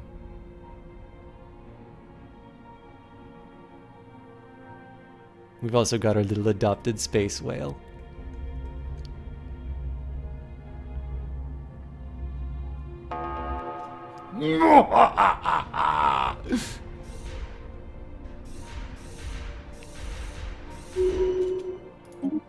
Okay, still no lost ships, which is good.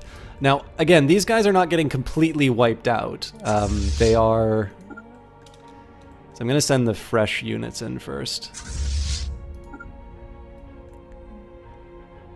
Dearest customer, we regret to inform you that the trade deal we negotiated in the export of exotic gases to the worlds of Rhizome Capital has run its course. We are, of course, more than willing to extend the deal for another 10 years if you have the energy credits to spare. So let me just take a quick minute here. I've been forgetting when these deals happen. So 2317, 0513. Now the thing is, we have a ton of money, so yes, we wish to extend the deal. So that cost me, what's the specific amount that I have? 21,841.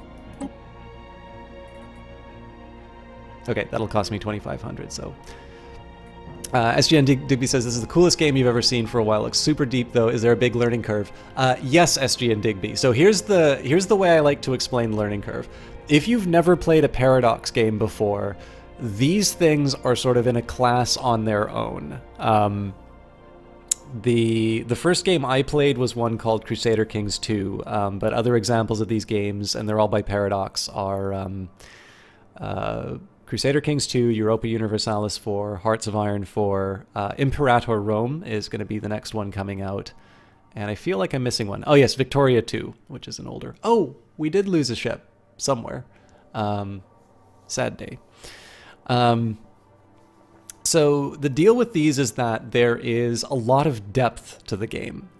Now, when I talk about complexity, there's an important distinction to keep in mind, which is that Stellaris is the best example of how much Paradox has learned about creating a user interface. So with each progressive title, if you go from like Hearts of Iron 3 to 4 or Europa Universalis 3 to 4, you will see that the game does not lose any of its depth or complexity in terms of lots of different pieces that can interact with each other. But what has gone away are these impenetrable spreadsheets that just sort of defy you and say, you know, bring it on.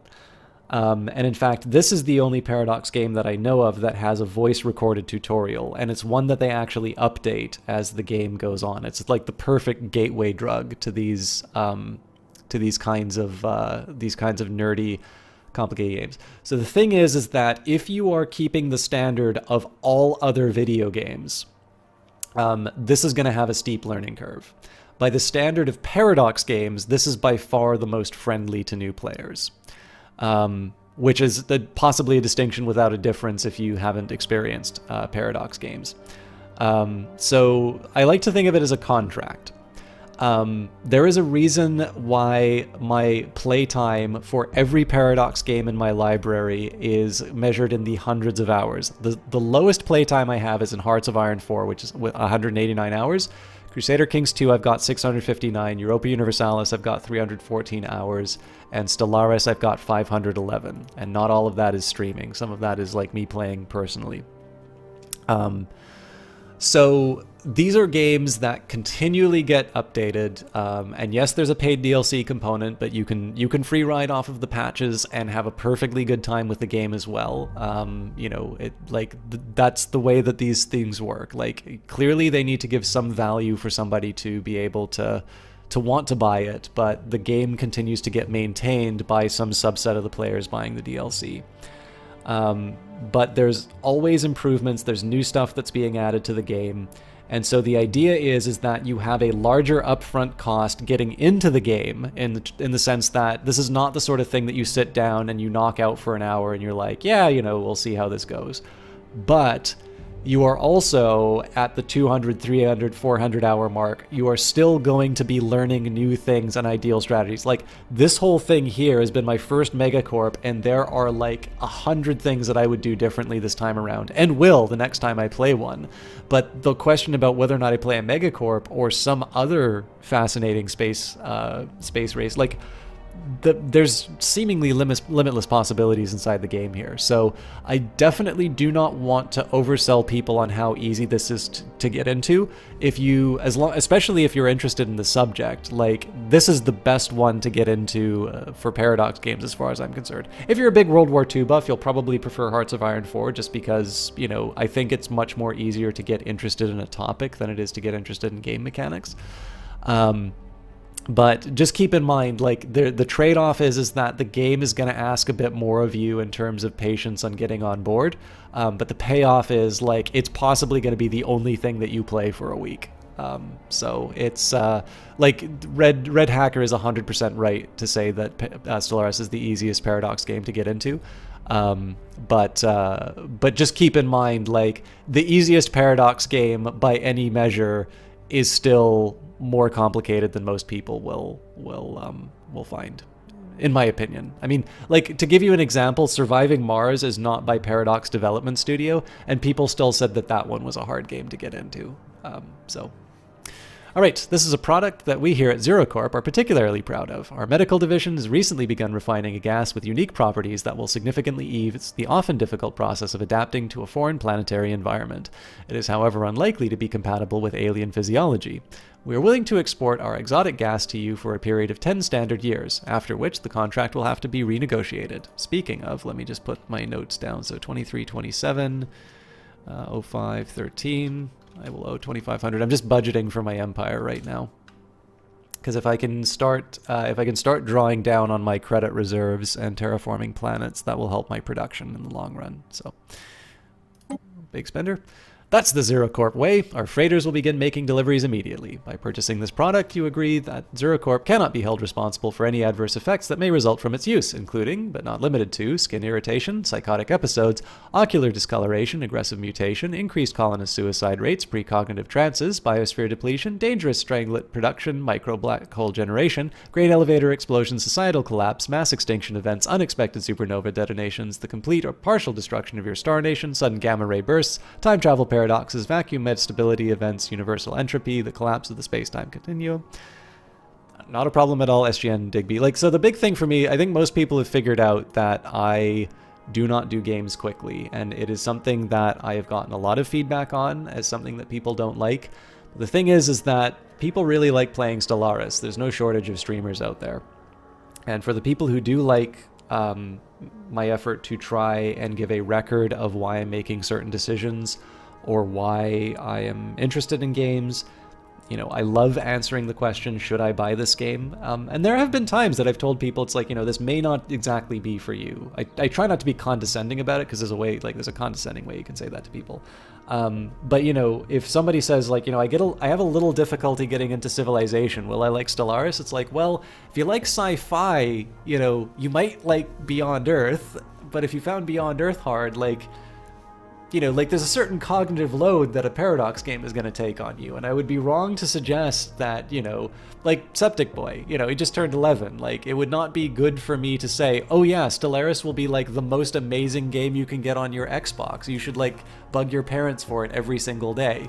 Like, that would be wrong. Like, that would be completely inappropriate for everyone involved. But, like, when I first started streaming, I did Crusader Kings 2 because it was the only thing that I could stream on my laptop that would be compatible with my really low bitrate and my basically my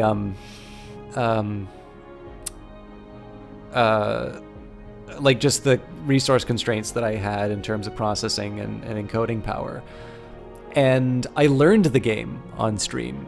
It was a lot of fun to do that, and so, you know, the getting, you know, press keys for the game and things like that came later. Like, I really have a deep and abiding love for these kinds of games, because they really do appeal to some things that I haven't been able to satisfy in terms of board games and other games that I have. Like, so that's just it. Like, I know the digressions don't always work for everybody, but I really do think that if I can try and show people specifically why these games mean a lot to me, it's time well spent. And then I don't necessarily need to feel bad. Like, I sometimes feel bad in Crusader Kings 2 because that one doesn't get covered as well.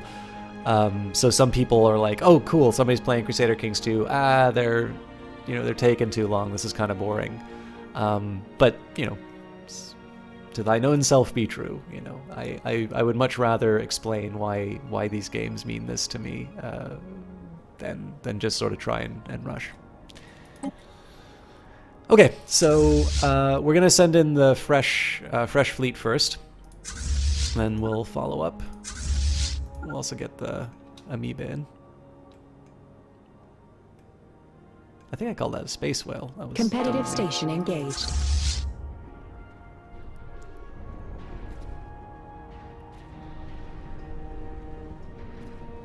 So what I'm going to do while these guys repair at the station, I am going to try and actually need to be a little careful about this, because if they're 2k in strength, okay, we're 3k here, so that's good news.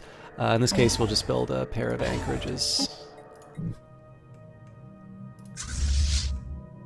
So a few more defensive platform, actually, speaking of. few more defensive platforms, and this will be, you know, this will make sure nobody gets by.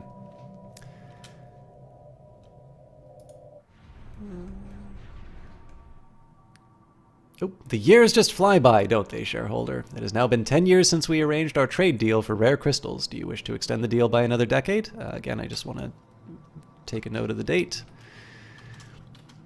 18/6/25 to 23/7. No, 27/6/25, and that'll cost me 2,500. So the way that this is going to work, the first expense that comes up is I need 5,000 by 2311. By 2321. 2 years later, I'll need another 5,000, and then 4 years after that, I need another 5,000. So eventually, I'll work out like how many energy credits I'm generating and all that. I can do a proper accounting, but this I just wanted to get this stuff written down. So let's continue the deal. Shikrat-Du, or rare crystals as they are known for those who are not of our species, have come to symbolize our entire civilization. When these singing crystals vibrate, they emit a unique musical tone that has a calming effect on most sapients. Although we typically do not share the wonders of the Shikrat-Du with outsiders, we are willing to make an exception in your case.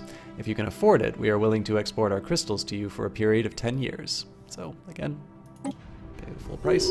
Excellent. Our merchants will begin shipping the crystals to your planets at once. May the Shikrat-Du sing to you. Okay, so no losses there. What I'm going to do here is we're going to take out whatever corvette I can manage. Oh, god damn it, no.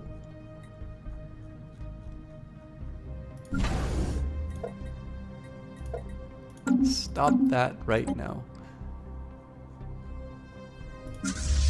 Okay, let's try that again. So, merge. Hey, looks like they came for some more fun. Okay, so what we're going to do here...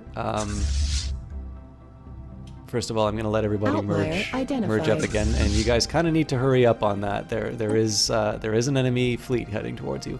This barren and lifeless world is showing signs of once having supported a biosphere. So, research actualized.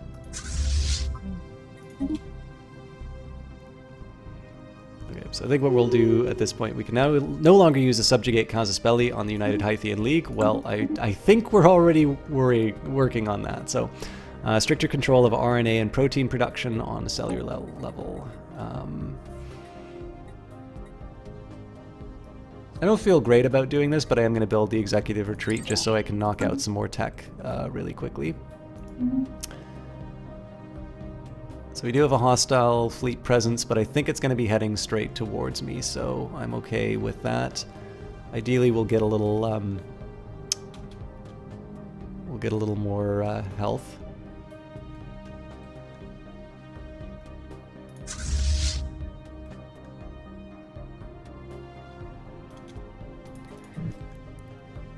I am again questioning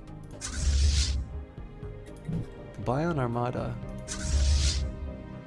Oh, flourishing Bion Armada. Okay, nope. So they're very deliberately throwing themselves at my fleets. Fair enough. Research actualized. I will do my best not to stop them. Okay, bonus defense platform hull point, so that makes my strong point even stronger. A reinforced framework of blast shields with enhanced impact absorption will ensure the structural integrity of the platform even under immense pressure. So I think in this case I'm just going to carry on with this tradition of buying the least expensive options. I am going to take a quick minute here, and just as I suspected, I am neglecting my empire rather severely. So let's start by building a monument to our corporate overlords, corporate culture site. Python is overflowing, so let's build, I think I'll build 2 city districts just to prep for that.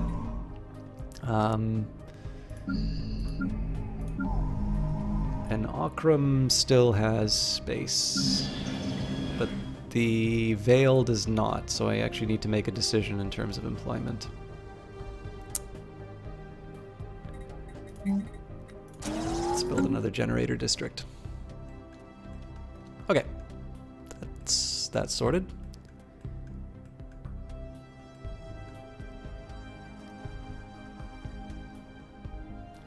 Our detailed survey of Erasmodon 4 has revealed that it may once have supported life in the distant past. There are significant deposits of frozen water at the polar ice caps and beneath the planet's surface. The existence of valley networks suggests that the water may once have flowed freely. Terraforming this planet would theoretically be possible, but we do not yet possess the technology to accomplish this monumental task within a realistic time frame. So obviously my boys will give them a proper welcome.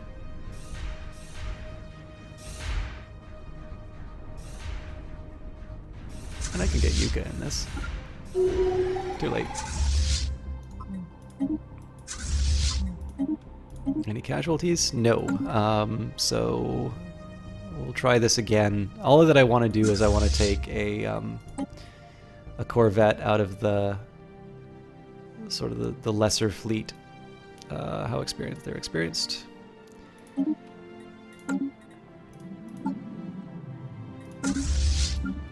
This is just to fill out the ranks of my main fleet. So we'll heal everybody up, and when the time comes, we will rain fire and fury, the likes of which the world has never seen on Hythia. Also, we will... I'm gonna get my armies... I'm gonna put them in the center, and that's just because if somebody comes from the Gillis system, that's obviously gonna cause me some grief. Now...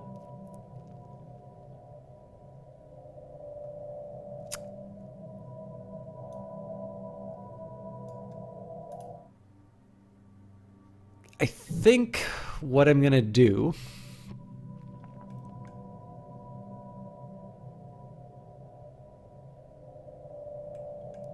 And I'm going to send the main fleet to crack Gillis. So what we're going to do is we're just going to nibble out little bits of the Empire. The Strength 4 fleet's just going to mop up these planets. My main focus is going to be on taking Starmag. Now the thing that's really tricky about this one is that this is exactly the sort of thing that they can sort of sneak in the back and take Starmag back with. I don't have a lot of paths to reclaim it. But the thing is, I am eventually going to actually have to take the other. So the thing about this is that their war weariness is going up. If I want to achieve the war goals, there's already a big negative for demanding surrender. And... like it's hard to break the enemy without claiming their worlds, and there is sort of a as far as the way that the war score goes, you can't just wage a war forever. So the aim of this is to try and take as many planets as possible and ideally hold them. If I wind up in a situation where I've taken a planet and they're able to take it back from me, especially if they wipe out my armies, that's going to be really bad for me. So what I'm going to basically be trying to do is to capture these pockets as well as I can. And that's incidentally also why you'll see me take the time to heal up these ships. It's mostly just to make sure that I have the resources available to go on these little expeditions. It would be really tempting to smack their science ships here. Future market survey complete.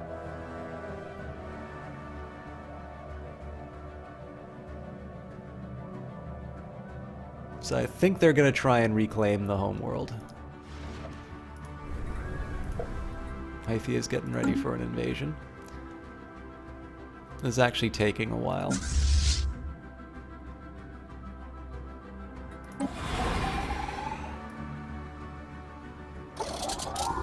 Okay.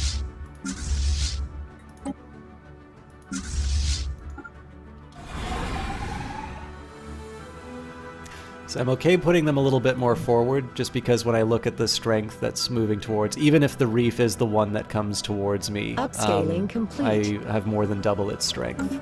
So Okay, so the Vale shouldn't be suffering from unemployment Upscaling anymore. complete. But Stebnar is. The barren and lifeless world is showing signs of once having supported a biosphere. Okay, Stebnar. Oh, that's another planet I just recently colonized, so my bad for not being more diligent.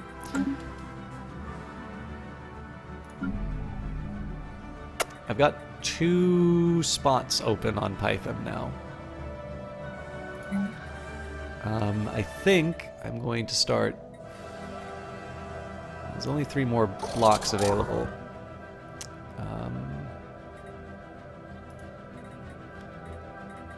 I've got 2 city districts as well, so I'm just gonna hold off on that.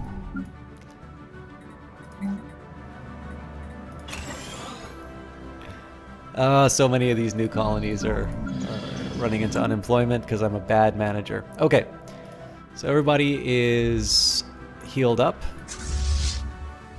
I'm gonna send the fleet. So the main point here, Research actualized. I'd prefer not to lose a lot of troops on the invasion. So in this case, we are going to do some pretty heavy bombardment. New generators of hyperdrives are capable of assessing the subspace slipstreams that are present within hyperspace. This leads to dramatically improved drive performance. I think in this case we're still going to go for the lower cost ones, although here I am going to go for the gamma laser because that is a military improvement. I've read this a couple of times, so I'll skip over that. And I'm particularly interested in what's happening with these fleets. So looks like they are merging, and they're heading straight for the Flourishing Bion Armada. So this is actually kind of cool that they're doing this. I think it's because I'm in their capital world, but it looks like they're throwing themselves after me to try and save the capital. And in this particular case, I'm perfectly willing to sit and let them come to me. The only thing is that this whole, this bombardment will take a very long time.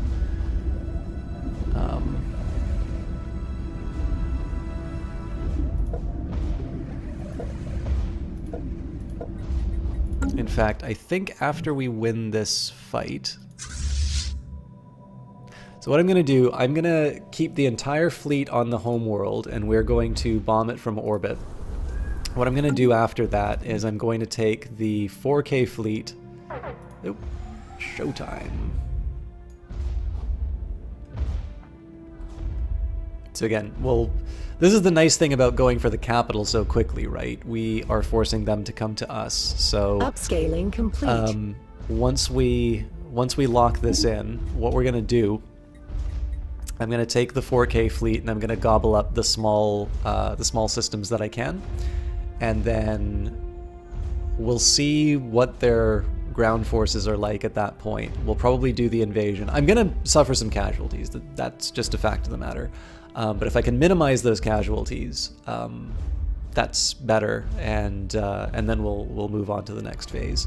But at this point, I've got some low-hanging fruit that I'm going to try and take anyway, and as a result, it makes sense for me to, wait a little bit before I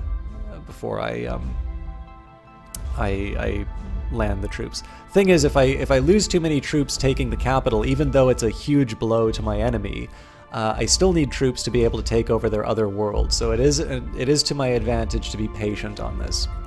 A luxurious resort complex for high-ranking corporate officers. Here they can sample the local planetary culture in a high-security environment. Okay, so social research. Let's go for... The Ministry of Production just seems too good. But combat training is a little more valuable for me right now, so it pains me to do that, but...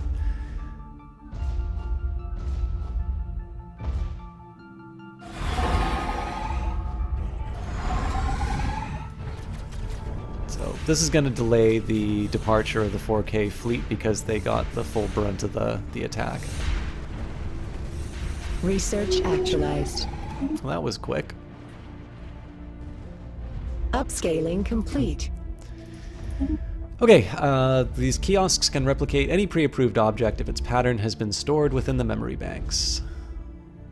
So, more minerals into consumer goods. Unfortunately, I don't know if I have the crystals available for that. Big Daddy Snow, thank you very much for the follow. I appreciate that. I'll probably be wrapping up before too long, but I do appreciate that support. I hope you're having a good time. So here I'm going to skip, again, modification points, great. It will allow me to extract resources more efficiently, but, you know, flat cannons, quantum missiles, all of these cost as much as the robot modification points, and at this point, it's a little bit more valuable to me as far as achieving my my immediate goals. So in this case, I think I'm actually going to go slightly more defensive for the flat cannons, and that's just on the odd chance that somebody gets clever with missiles. A system has been surveyed. Okay, so these guys are going to go repair. Actually, I'm going to be a little bit of a baby. I'm going to get... So these guys are going to repair, then I'll send them back to Hythia. I'm going to get these guys to go repair, send them back to Hythia. Once both of those are done, then I'm going to send these guys out on their tour. Completed. And again, we are getting a deficit on consumer goods, but I'm not worried too much about that because we should be able to make it back when we... I actually think I'm going to be able to open... I don't know how subjugation works, but it would make sense for me to be able to reopen corporate offices. So it'll cost me to build them, but that I should still be able to take advantage of it. And if not, I mean, I'll just find some ways to buy off other species. Okay, so we'll send you Potential market survey completed. I'm pretty sure if I upgrade them, they'll go back to the home world, which is not what I want. So these guys, again, similar idea. We just identified. Barren and lifeless world is showing signs of once having supported life. So what we'll do here, repair our guys. This I don't expect too much to happen with these armies. But again, the more damage we can do over time, the happier I'll be. Looks like they want round 2. This is inconvenient.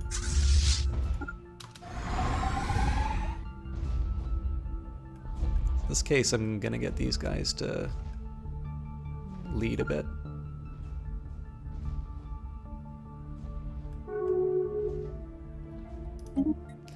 The Interstellar Quarian Coalition, who originally would not do a commercial pact with me, have apparently decided instead to get a deal with somebody else. Sounds like they need... Oop! Shareholder weaklings, our warriors are on their way to plunder your systems. Face them in battle if you can muster the courage, or cower in fear until they've had their fill of your riches. You can, of course, offer tribute to spare yourselves from the coming onslaught. If it is sufficient, our warriors may be compelled to turn back. So, energy would be 500... Oh! Yeah, we'll give you food. A pity! I suppose our warriors will have to look elsewhere for entertainment, then. Your people are safe, for the moment at least. Now, the thing is, we did send these guys after these people, so we know that they've got a 10k strength fleet that will come and cause untold misery on my worlds. So I do not want to deal with any of that. So in this case, 500 is essentially the cost of doing business at this point. I can live with that. Okay, so it's pretty clear that we're going to be in a rotation of batting back the defensive forces. So what I'm going to do here instead, we're going to take our almost 10k strength planet and drop bombs on their moms. We're going to get these guys to repair, and we're going to send them on a tour of the lesser colonies.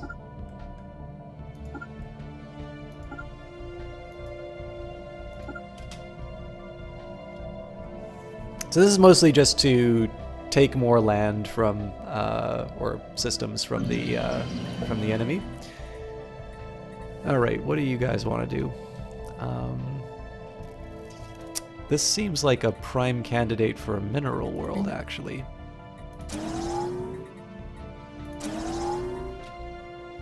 I know I was originally setting it up as an agriculture world, but I'm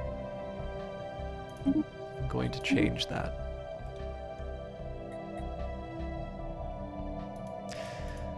So again, there is a timer as far as the war is concerned, but just being able to, you know, to soften them up while I take war goals, I'm totally fine doing that. Now, if I were to, you know, break through to Star Mag, that might change things a bit. I probably won't be able to see what their armies are. But it can't be the numbers that we see in the other regions. Oh yeah, these things are pushovers. The main thing I'm trying to avoid at this point is I don't want to unnecessarily lose ships. Research actualized. Upgraded flak batteries with new, more powerful Upscaling shrapnel complete. rounds. Okay, battleships are a game changer. So are citadels, though. Let's unlock the battleship because I want more toys to play with. Upscaling complete. Paradaya, I think I screwed up as well. Yep, I'm not feeding my... Okay, so they're gonna need new housing before too long, so we'll start with that, then we'll upgrade the corporate retreat, or the corporate monument. Helvum's taken care of. At some point I do need to do a proper audit of my planets and make sure that I'm on a path to getting people employed. It's Research not good that I'm actualized. getting so much unemployment because it means that where my species should be kind of at full employment, making lots of goods and services and making sure that all of these numbers are as high as possible, I'm getting several turns where they're just simply not producing any goods and services. And this is just because I've been focusing too much on the war. I could, in theory, be able to balance both, but obviously I'm still sick, so... Alright, a more extensive training program for new recruits, including realistic combat scenarios. Prepare them for the field. So damage and morale are up. That's obviously another reason why waiting on the invasion is not a terrible idea. So this will take me 22 months for galactic campaigns. Do I really think that this war will be going on for 2 more years? Almost certainly yes. So I don't need to worry as much about the war exhaustion gain. But I think I will do the Cyto revitalization centers just because it's fast. A system has been surveyed. Not too worried about the systems being surveyed, to be honest, just because, you know, they're not ones that I'm going to be colonizing anytime soon.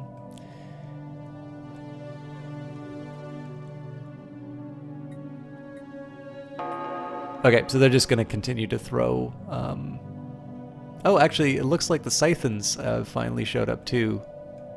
Holy smokes! Okay, good. That's the enigmatic cache. This thing is always so wild to watch. Like, you'd kind of think that it would fly forward like this, but it doesn't. It sort of like rolls towards you. It's really freaky.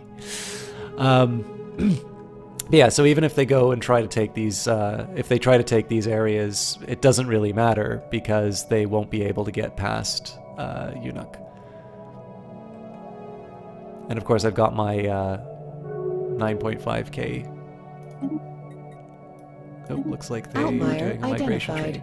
Small docking hatch is leading to the interior of this asteroid is visible from the rim of a small crater on its surface. The hatch was likely concealed once, but it has been exposed by micrometeorite impacts. So we're in good shape here. The one thing that does worry me a little bit is if they go from Gillis to try and take another system. So it's debatable as to whether or not it makes sense for this fleet Future to try market and survey take complete. Athos and Trunt. But in this particular case here, I'm okay with it because I'm pretty sure, yeah, these guys are just going to go straight to the Bion Armada. And I am more than equipped to take these guys on. Although we might lose some ships. But the good news is that every time there's like a big 2 or 4k loss, that translates into war score for me. Pirate treasure. This asteroid appears to have been used intermittently as a base by a band of alien pirates roughly 1,000 years ago. A small boarding party entered the base and managed to recover their abandoned treasure hoard. It consisted largely of stolen trinkets and artifacts, but some still appears to be of value. So 500 energy credits, nothing to get too worked up about. I do have some time before my next set of contracts come up, so 21. So 2 years before I'm going to need 5,000. I think we're in a decent enough financial shape to start terraforming some planets. I think I'm going to go for the cheap ones first. So, I believe we're a tropical species. So that'll cost me 5k. I mean, we can survive the other ones, but tropical.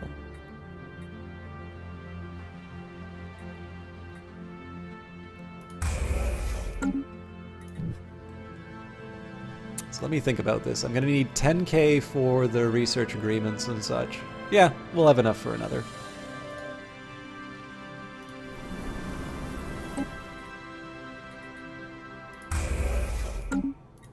I think I might be able to afford a third.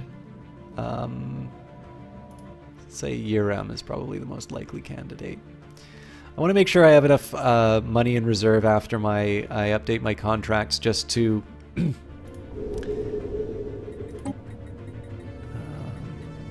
yeah, it's 5k across the board.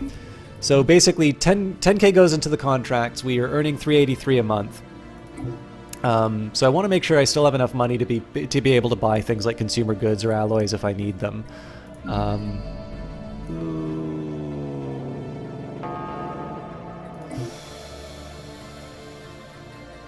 This is going to be a really tough one.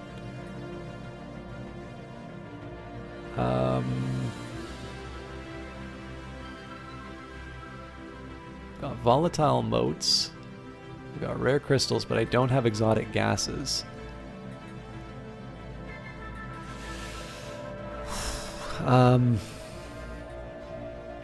Yeah. I have made better decisions in the past than what I have on this planet.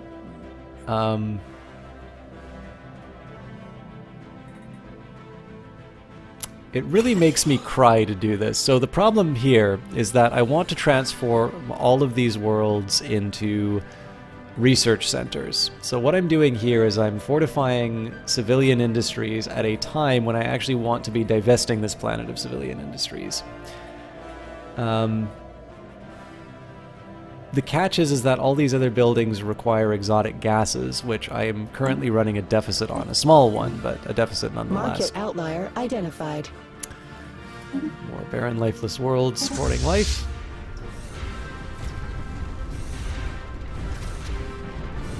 I thought these were colony ships. I'm like, what happened there?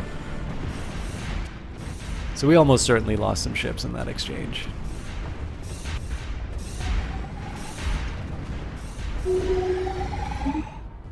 No, we didn't.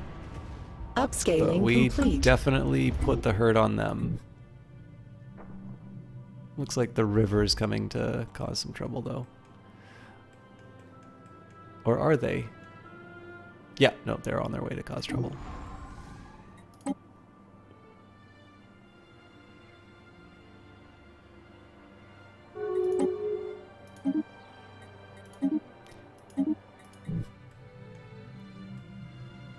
Research actualized. If the last time you played was before the first DLC, it's almost a completely... Ah, yes, Keol is correct. And sorry, Sorry, Gala, for some reason I didn't see that message until just now, so at some point you should go back give Stellaris another try. You think when you played it there was no DLC or anything extra.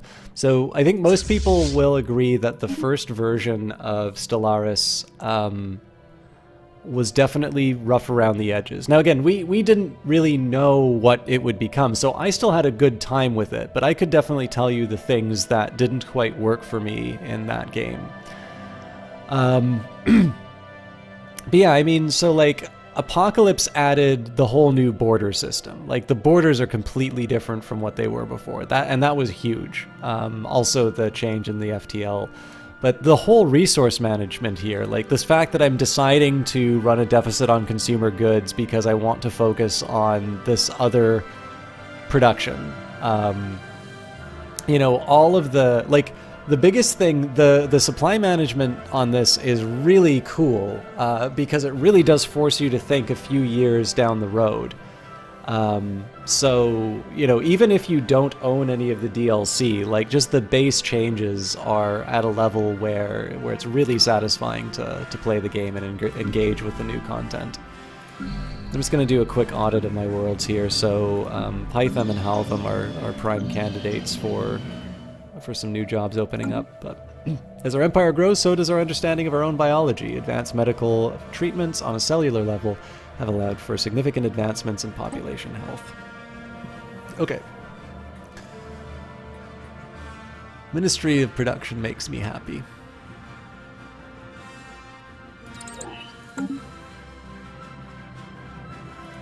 So maybe see what these last couple of space battles give us, and then we'll probably have to call it a night. A system has been surveyed. I probably should have done that a little bit earlier if I'm totally honest, but... Competitors detected. The lake from the United Hythian League has been detected on a direct course for the Xeris system.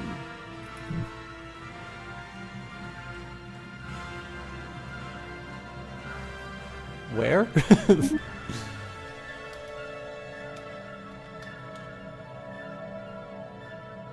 Oh no! Whatever will I do? Okay.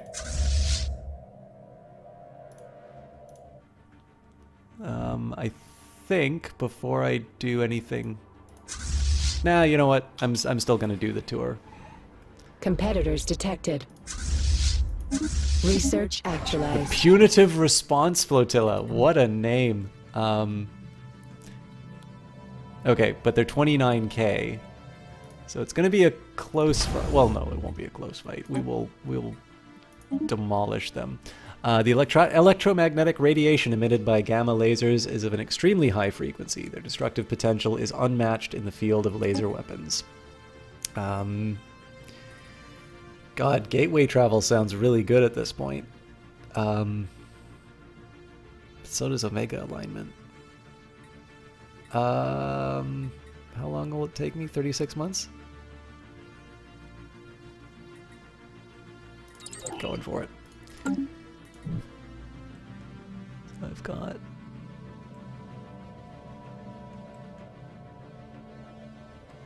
one gateway. I may wind up regretting opening that thing, but... yeah, so I think I'm gonna get the... Oh, hello. The Metron Archivists, a stagnant ascendancy, keepers of knowledge. Yes, we've heard it all before. We are the Metron Archivists, and you were Rhizome capital. Greetings, well met. Stay out of our space, or face certain doom, and so forth. Now, if you'll excuse us, we're quite busy. We could learn so much from each other, Metron. But yeah, I'm gonna try and give them... I'm gonna give them some reasons to, you know, I'm basically gonna try and divide their attention, is essentially what I'm gonna go for. And we did get 65, so the good news is I can actually probably ditch the civilian fabricators and just build something else. So in this case, I need to keep ahead of... So one thing that I actually need to do is potentially... Oh, you know what? I might have made a really stupid mistake. Okay. So if I build a research lab, I create how many jobs? 2. Yeah, which is not going to be it. That's going to match me. I shouldn't have done that. Just gotta think, what other jobs can I put these people into?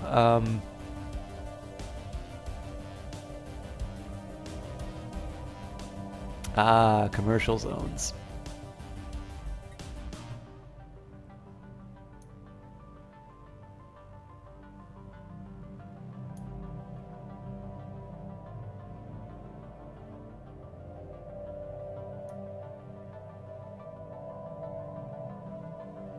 Yeah.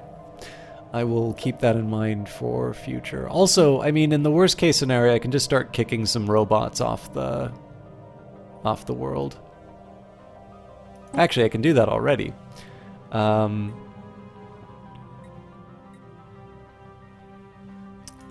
So who's got a labor shortage?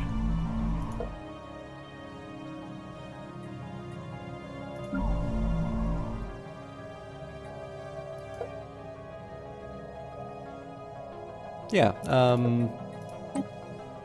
I think it makes a lot more sense to...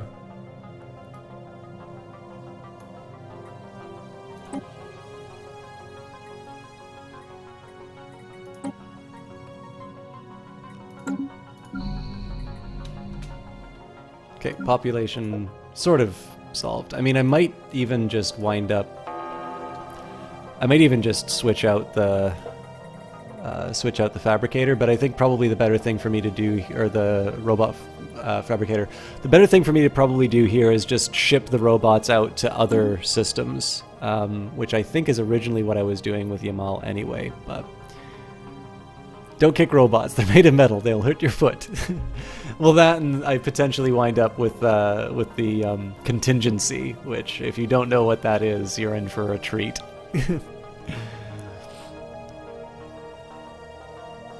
Sorry, so Galva was saying, you might have mentioned it before, your game cycle is playing like 1 or 1.5 months, 3 months of Path of Exile League, and then played 3 months in some other turn-based games. Yeah, you know, I've actually noticed that I'm starting to go in those patterns. Now, Paradox takes a really large chunk of my gaming time, which is exactly the way I want it to be, by the way.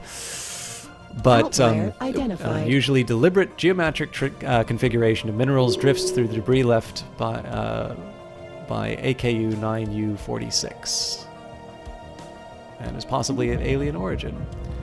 Alien entity identified. A tubular alien entity has entered orbit around Cathia Prime with no warning or explanation. It appears to be moving without engines, thrusters, gliding in complete silence through the void of space, cylinders rotating ominously. Though it has yet to display any signs of aggression, it refuses to acknowledge our hails. Our military advisors warn that it may pose a considerable threat to the inhabitants below and implore us to engage in neutralization protocols. Our scientists, however, plead that we instead learn from this remarkable piece of technology. We will study Situation log revised. And on that bombshell, I think we will end it. Where is it?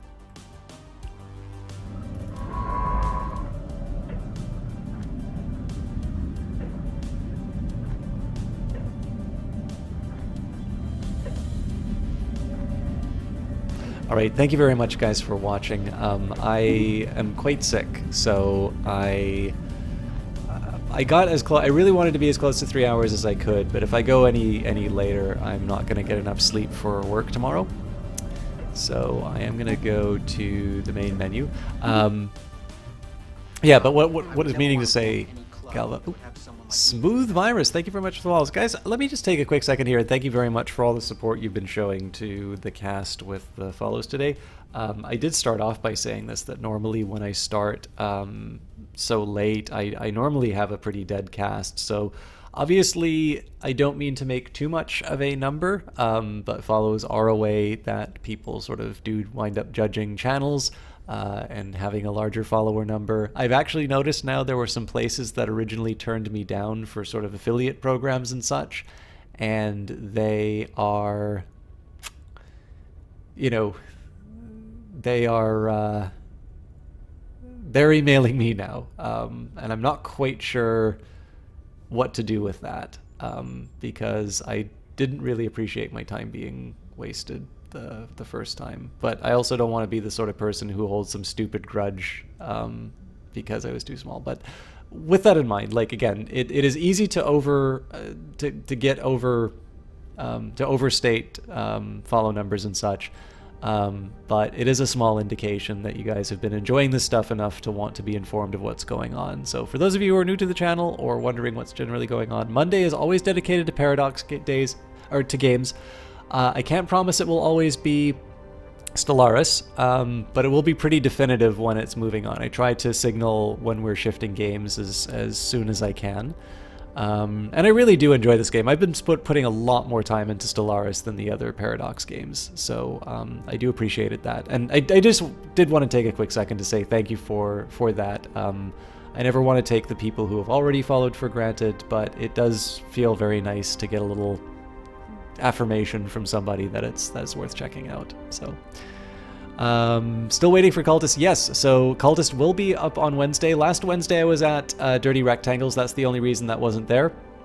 For those of you who watch the Cultist Simulator streams on YouTube, please keep in mind there was one from 2 weeks ago that almost nobody has seen, and I know why. It's because it had an hour of Under Stranger Stars before it. But if you want to catch up with Cultist Simulator, that will be coming back next Wednesday. Again, the third Wednesday of every month is dedicated to this little indie game dev collective. I gave a presentation on board games that was very well received. That actually gave me some opportunities with some other game developers in terms of helping them out with their projects. So that's very cool, and hopefully I'll be able to show you some of that down the road, because I'm sure games are looking for more exposure, not less.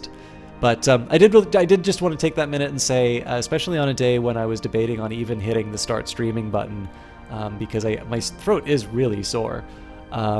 It does mean a lot to get that little boost from people, and you've all been incredibly pleasant to have in chat.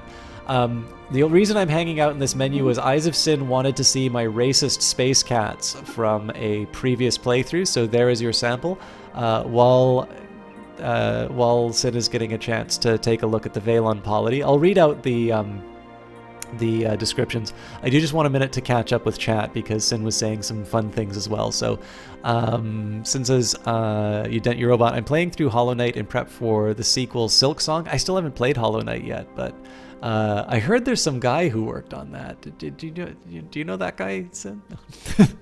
But sometimes you roll up all the things at Katamari. Guys, by the way, Eyes of Sin is a streamer. She doesn't stream very often, but the level of enthusiasm that she has been displaying for Katamari is incredibly infectious. I don't know if there was a new game that came out or something like that, but there's a lot of people who are picking that up recently.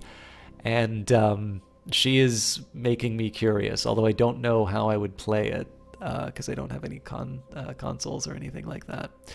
Or Romance the Poet and Stardew. I do need to do a Stardew Valley stream at some point. I've always trolled people with it. So Galva says there's a sequel to Hollow Knight coming. Maybe that's why you've seen some people playing it lately. Dr. Mario is still waiting for Cultist. Yeah, so Tall Man Alive Wednesday for Cultist Simulator. I think I covered that already. Sin says it was hinted at as a DLC, but Team Cherry officially went, it's actually a whole second game because we love you all. And don't hold the grudge. Corporate BS is never yeah, and that's just it. Like, that's why I don't want to do it. It's the main reason why. So it's less of a grudge thing, and it's more a mental sanity. So GOG has still not paid me, and it's seemingly like it really does seem, despite what seemed like some progress on that front, that the feeling is just, we'll gladly string them along and simply not pay for it. And that sucks because I do know some people bought things specifically off of GOG because they knew that it would be supporting the cast. So that sort of thing is completely unacceptable. Like, this is embezzlement. This is, money being taken in my name from developers in the name of this affiliate program and going into GOG. And of course, it's now come out that GOG is actually in a bit of financial trouble. Now, for them, financial trouble is they're losing money instead of making money. So, I mean, let's keep that in perspective. So now it's kind of clear why such a trivial sum of money is now under dispute. But it does lead me to be on this point. It's like, okay, what are the relationships that I'm building for the channel? Can I have some kind of rapport with people? And I'm not mentioning, so to give you an idea about why I am careful on this stuff, I've never actually mentioned who this organization was. But the challenge is that they reached out, and somebody who had worked there talked with me and said, okay, I'll get you in touch with so-and-so. They did. They reached out. They said, yep, here are all the terms of the affiliate program. Totally fine. You're with GOG. So on and so forth. I go and I have a bunch of exchange and talk a bit about size of the channel, so on and so forth. Several emails exchanged, quite a bit of time spent on this. And then when the time comes to actually, sign for everything, oh, you're not big enough. And I'm like, well, this was information that was available at the beginning of the conversation. I I'm not saying it's wrong that I wasn't picked. I just rather wish that my time wasn't wasted for that. And it's actually also why there's a couple of larger publishers which do send out offers to cover certain games, but really what it is, it's like, okay, you can stream like, you know, the fourth or fifth Deus Ex game, you know, like something in the future, like something that's really big, and it's basically, that's used, it seems like that's used as sort of something to get a mailing list, and then they'll sort of say, it's like, oh hey, here's this mobile title we're hoping to get some coverage for.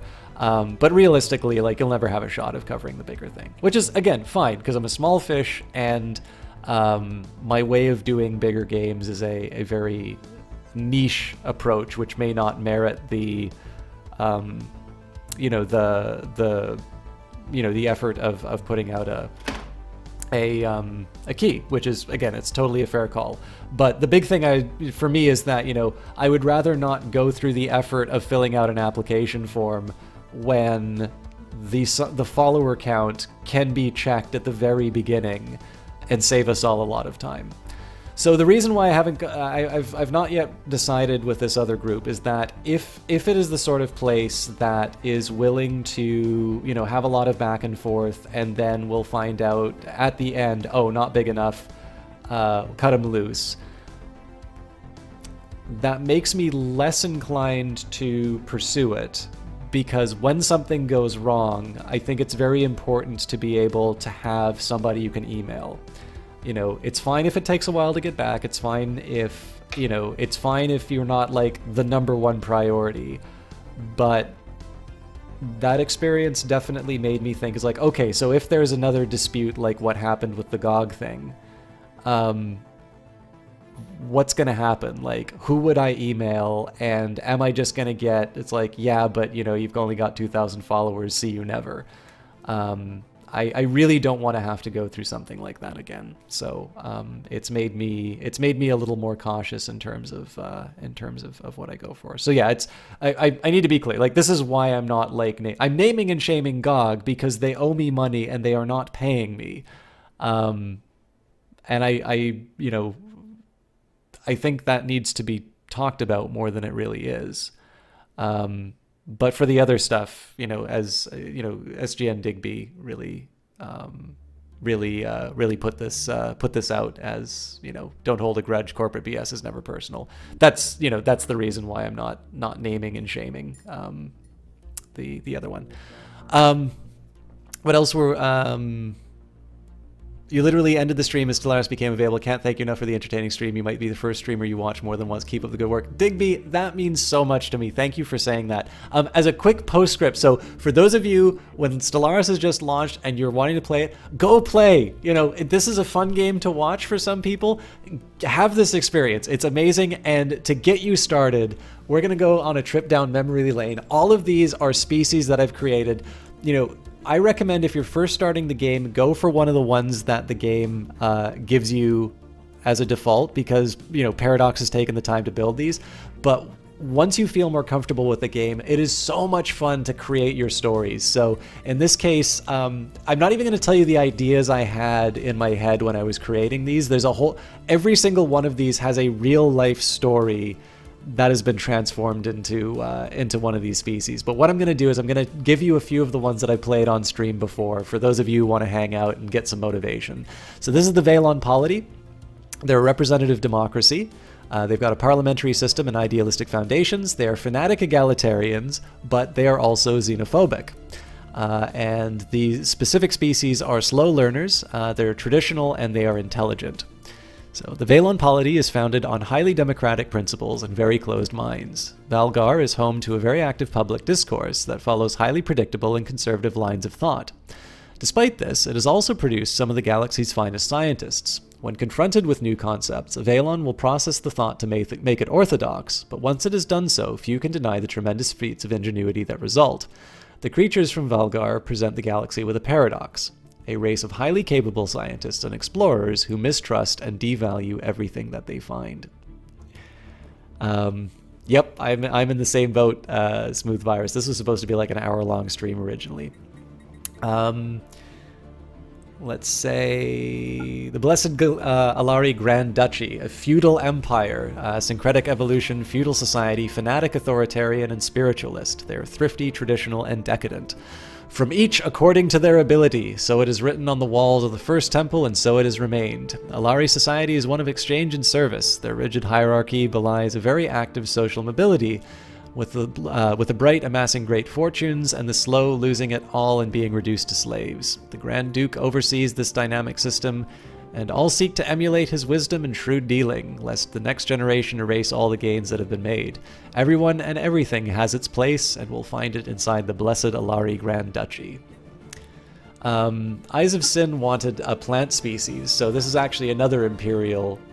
So these were actually made very far apart, but in this particular case, they have some similarities. So the Mandasura Order, the theocratic monarchy, efficient bureaucracy, functional architecture, xenophobic, militarist, and spiritualist. They are fleeting, thrifty, and conservationists. One of the galaxy's greatest paradoxes is why a planet as beautiful as Laborius Primus should be inhabited by a species utterly indifferent, indeed hostile to anyone seeking to witness it. The Mandasura are as beautiful as their homeworld, and yet the only reliable account of the species or planet is the savagery with which they protect this gem. The Mandasura seem only concerned with inward perfection during their reportedly short lives. However, the galaxy may finally be able to bear witness to these enigmatic creatures, as reports from Laborius Primus indicate Mandasuran ships exploring the system. The Mandasura may finally be prepared to make their debut. So Sin wanted basically shy plant people, and so that's what I created. We've got the Tecarus multi-system. I really liked playing these guys because this was for the Synthetic Dawn DLC. These are driven assimilators and rock breakers. They're machine, bulky, uncanny, recycled, and mass-produced. So there is a second story in here which is not available inside this write-up, but I'll give you a quick idea in terms of where it's gone. The planet known as 01 was home to a monastic order known as the Savelli, dedicating themselves to move beyond the pursuit of transitory knowledge and learn truths eternal. To that end, they fashioned a servitor race dedicated to the accumulation and caretaking of transitory knowledge in all its forms. The Savelli passed beyond this realm, and their servitors, the Tecarus, were left to fulfill their mandate. Time passed, 01 was covered in ice, and the caretaker finally understood its purpose and went out into space to account for and incorporate all organic life.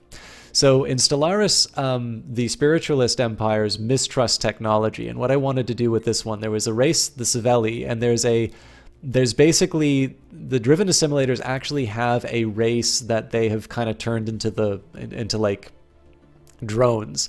So there's a drone race inside this, which are the Savelli, and the idea here is that this spiritual race created mechanical beings to handle the day-to-day, to handle like the material world, while they pursued the spiritual world. They died out, but the Tecarus multi-system essentially brought them back, and they've kind of become this big driven assimilator. So that was the first chance that I actually had to give a biography for a second species, which was kind of fun. Smooth Virus wound up creating space hobbits whose homeworld was a size 25 Gaia planet, and they didn't like to leave. That's a fantastic one. That's a save file I would love to play, actually. I'll do 3 more, and the reason it's 3 will be apparent. So the Hazar Collective, this was the first hive mind that I built. So divided attention, strength of legions, hive-minded, repugnant, intelligent, and rapid breeders. At the dawn of Hazari FTL travel, their homeworld, Povagon, was embroiled in a world war, driven over disputes as to colonization rights of the planets that they hoped to discover. One Hazar sought to move past the petty squabbles that held the Hazar back for millennia and would unite them once and for all. Not through military conquest, but through achieving the final stage of their evolution. Through his network of contacts, he placed the virus in key cities around Pogavon, and as the armies claimed victory, they were infected and turned to serve the swarm. The Hazar are finally united in purpose, and the colonization may begin. So the idea here was that this is basically a warlike species. At the moment when the World War is finally over, this fungus is released that's a mind control by effectively a mad scientist. And basically that just kind of came out of the fact that, like, when you have a fungoid portrait that looks like this, like you have to come up with a story like that. One thing that I also kind of like is, so there's the Commonwealth of Kirill. So notice here I've got the Gox. So this is Democratic, Beacon of Liberty, Mining Guilds, Fanatic, Egalitarian, and Materialist. The Gox spawned on Kirill, a planet long thought to be inhospitable to all forms of life. The unrelenting sun and scarce resources forced the creatures that managed to survive to adopt and cooperate with each other. This cooperation gave birth to commerce, civilization, and now spaceflight. Through their efforts of making the most of what the planet has to offer among all members of society, the Kirill have no concept of a zero-sum game and instead seek to trade through see each trade through all of its facets and do not consider it done until both parties have achieved their ends. So I kind of wanted to invert the idea of like scarcity creates this like Hobbesian world, and instead there's a world of scarce resources that has actually led to these very tight bonds amongst the species. But I also thought what would be kind of neat is we take the same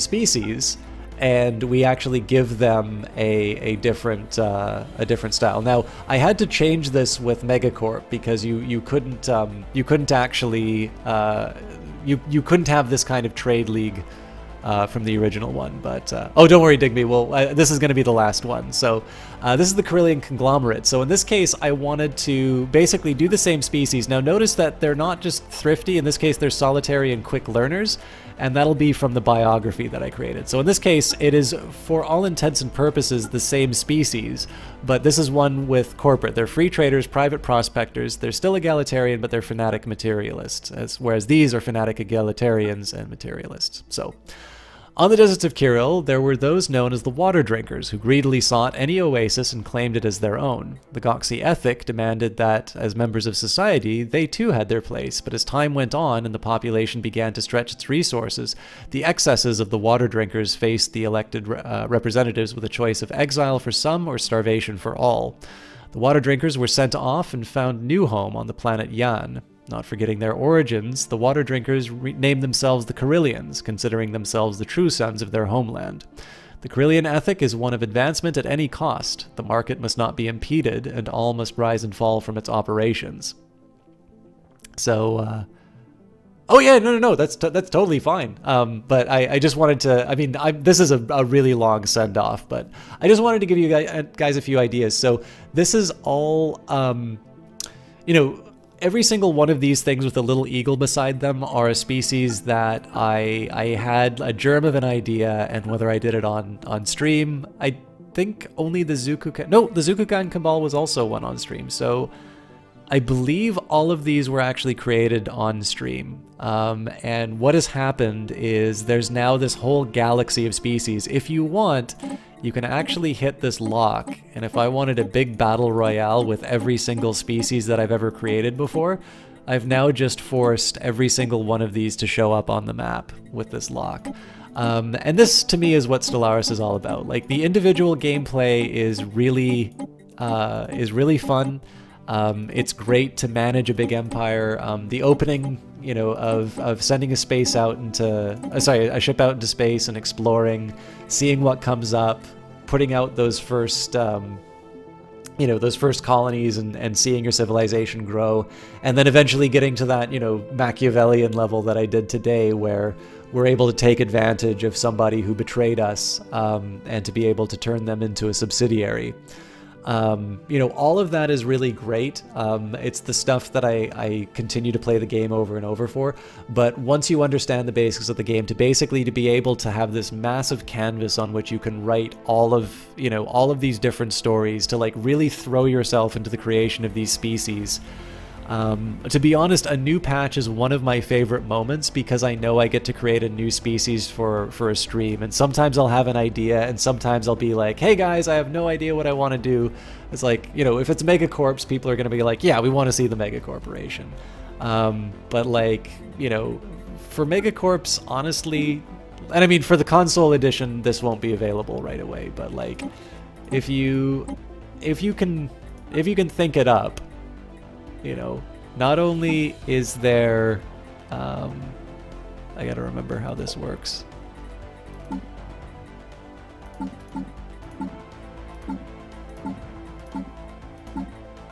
I really thought, oh, here we go, yeah. So you can get a mega church, or you could have a subversive cult. The diversity of the game is such that you pretty much, if you want to create it in the game, chances are there's a combination of things to do it. And there's Megacorp adjacent style, like in the version of the game that was released for consoles, there is something that's Megacorp adjacent. You won't have the branch mechanics, but there are going to be ways that you can do trade leagues. Like that was originally what these guys were. So you may find that you create certain types of species and then you wake up, 5 or 6 patches down the road, and it turns out that Paradox has actually incorporated that style of species into its game and created a new set of mechanics for it. So for those of you who are going to be playing the game for the first time, I hope you have a great time with it. For those of you who are already old hands at it and you're just looking for a distraction before you went to play it yourself, your time has come. And most importantly, for those of you who followed and subbed and gave bits and just generally were so pleasant to have inside the channel, thank you for really making it worth doing the extra time. I don't always get streams like this, but I'm very happy that I went online today. For those of you who want to keep watching my stuff, tomorrow there will be the vodcast of the Elder Scrolls. That'll be 7 sharp. For those of you waiting for Cultist Simulator, that comes back Wednesday. And then on Friday, I have no idea what I'm going to play. Maybe we'll continue on with Catherine. But you can keep on Twitter to find out about that. But in the meantime, I'm going to send you off to a really friendly guy named The Cool Eagle. Actually, wait a minute. He might be finishing at this time. So let me just double check that he's...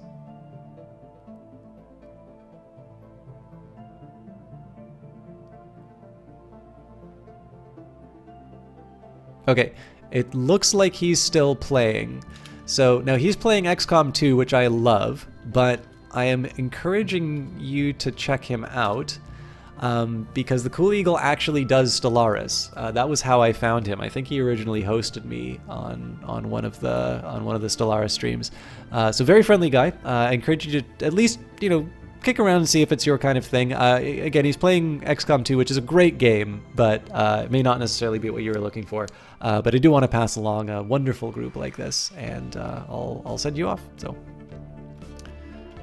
yeah, no problem at all, SGN Digby. It was great to have you in here. I'll see you all later, and have a wonderful evening.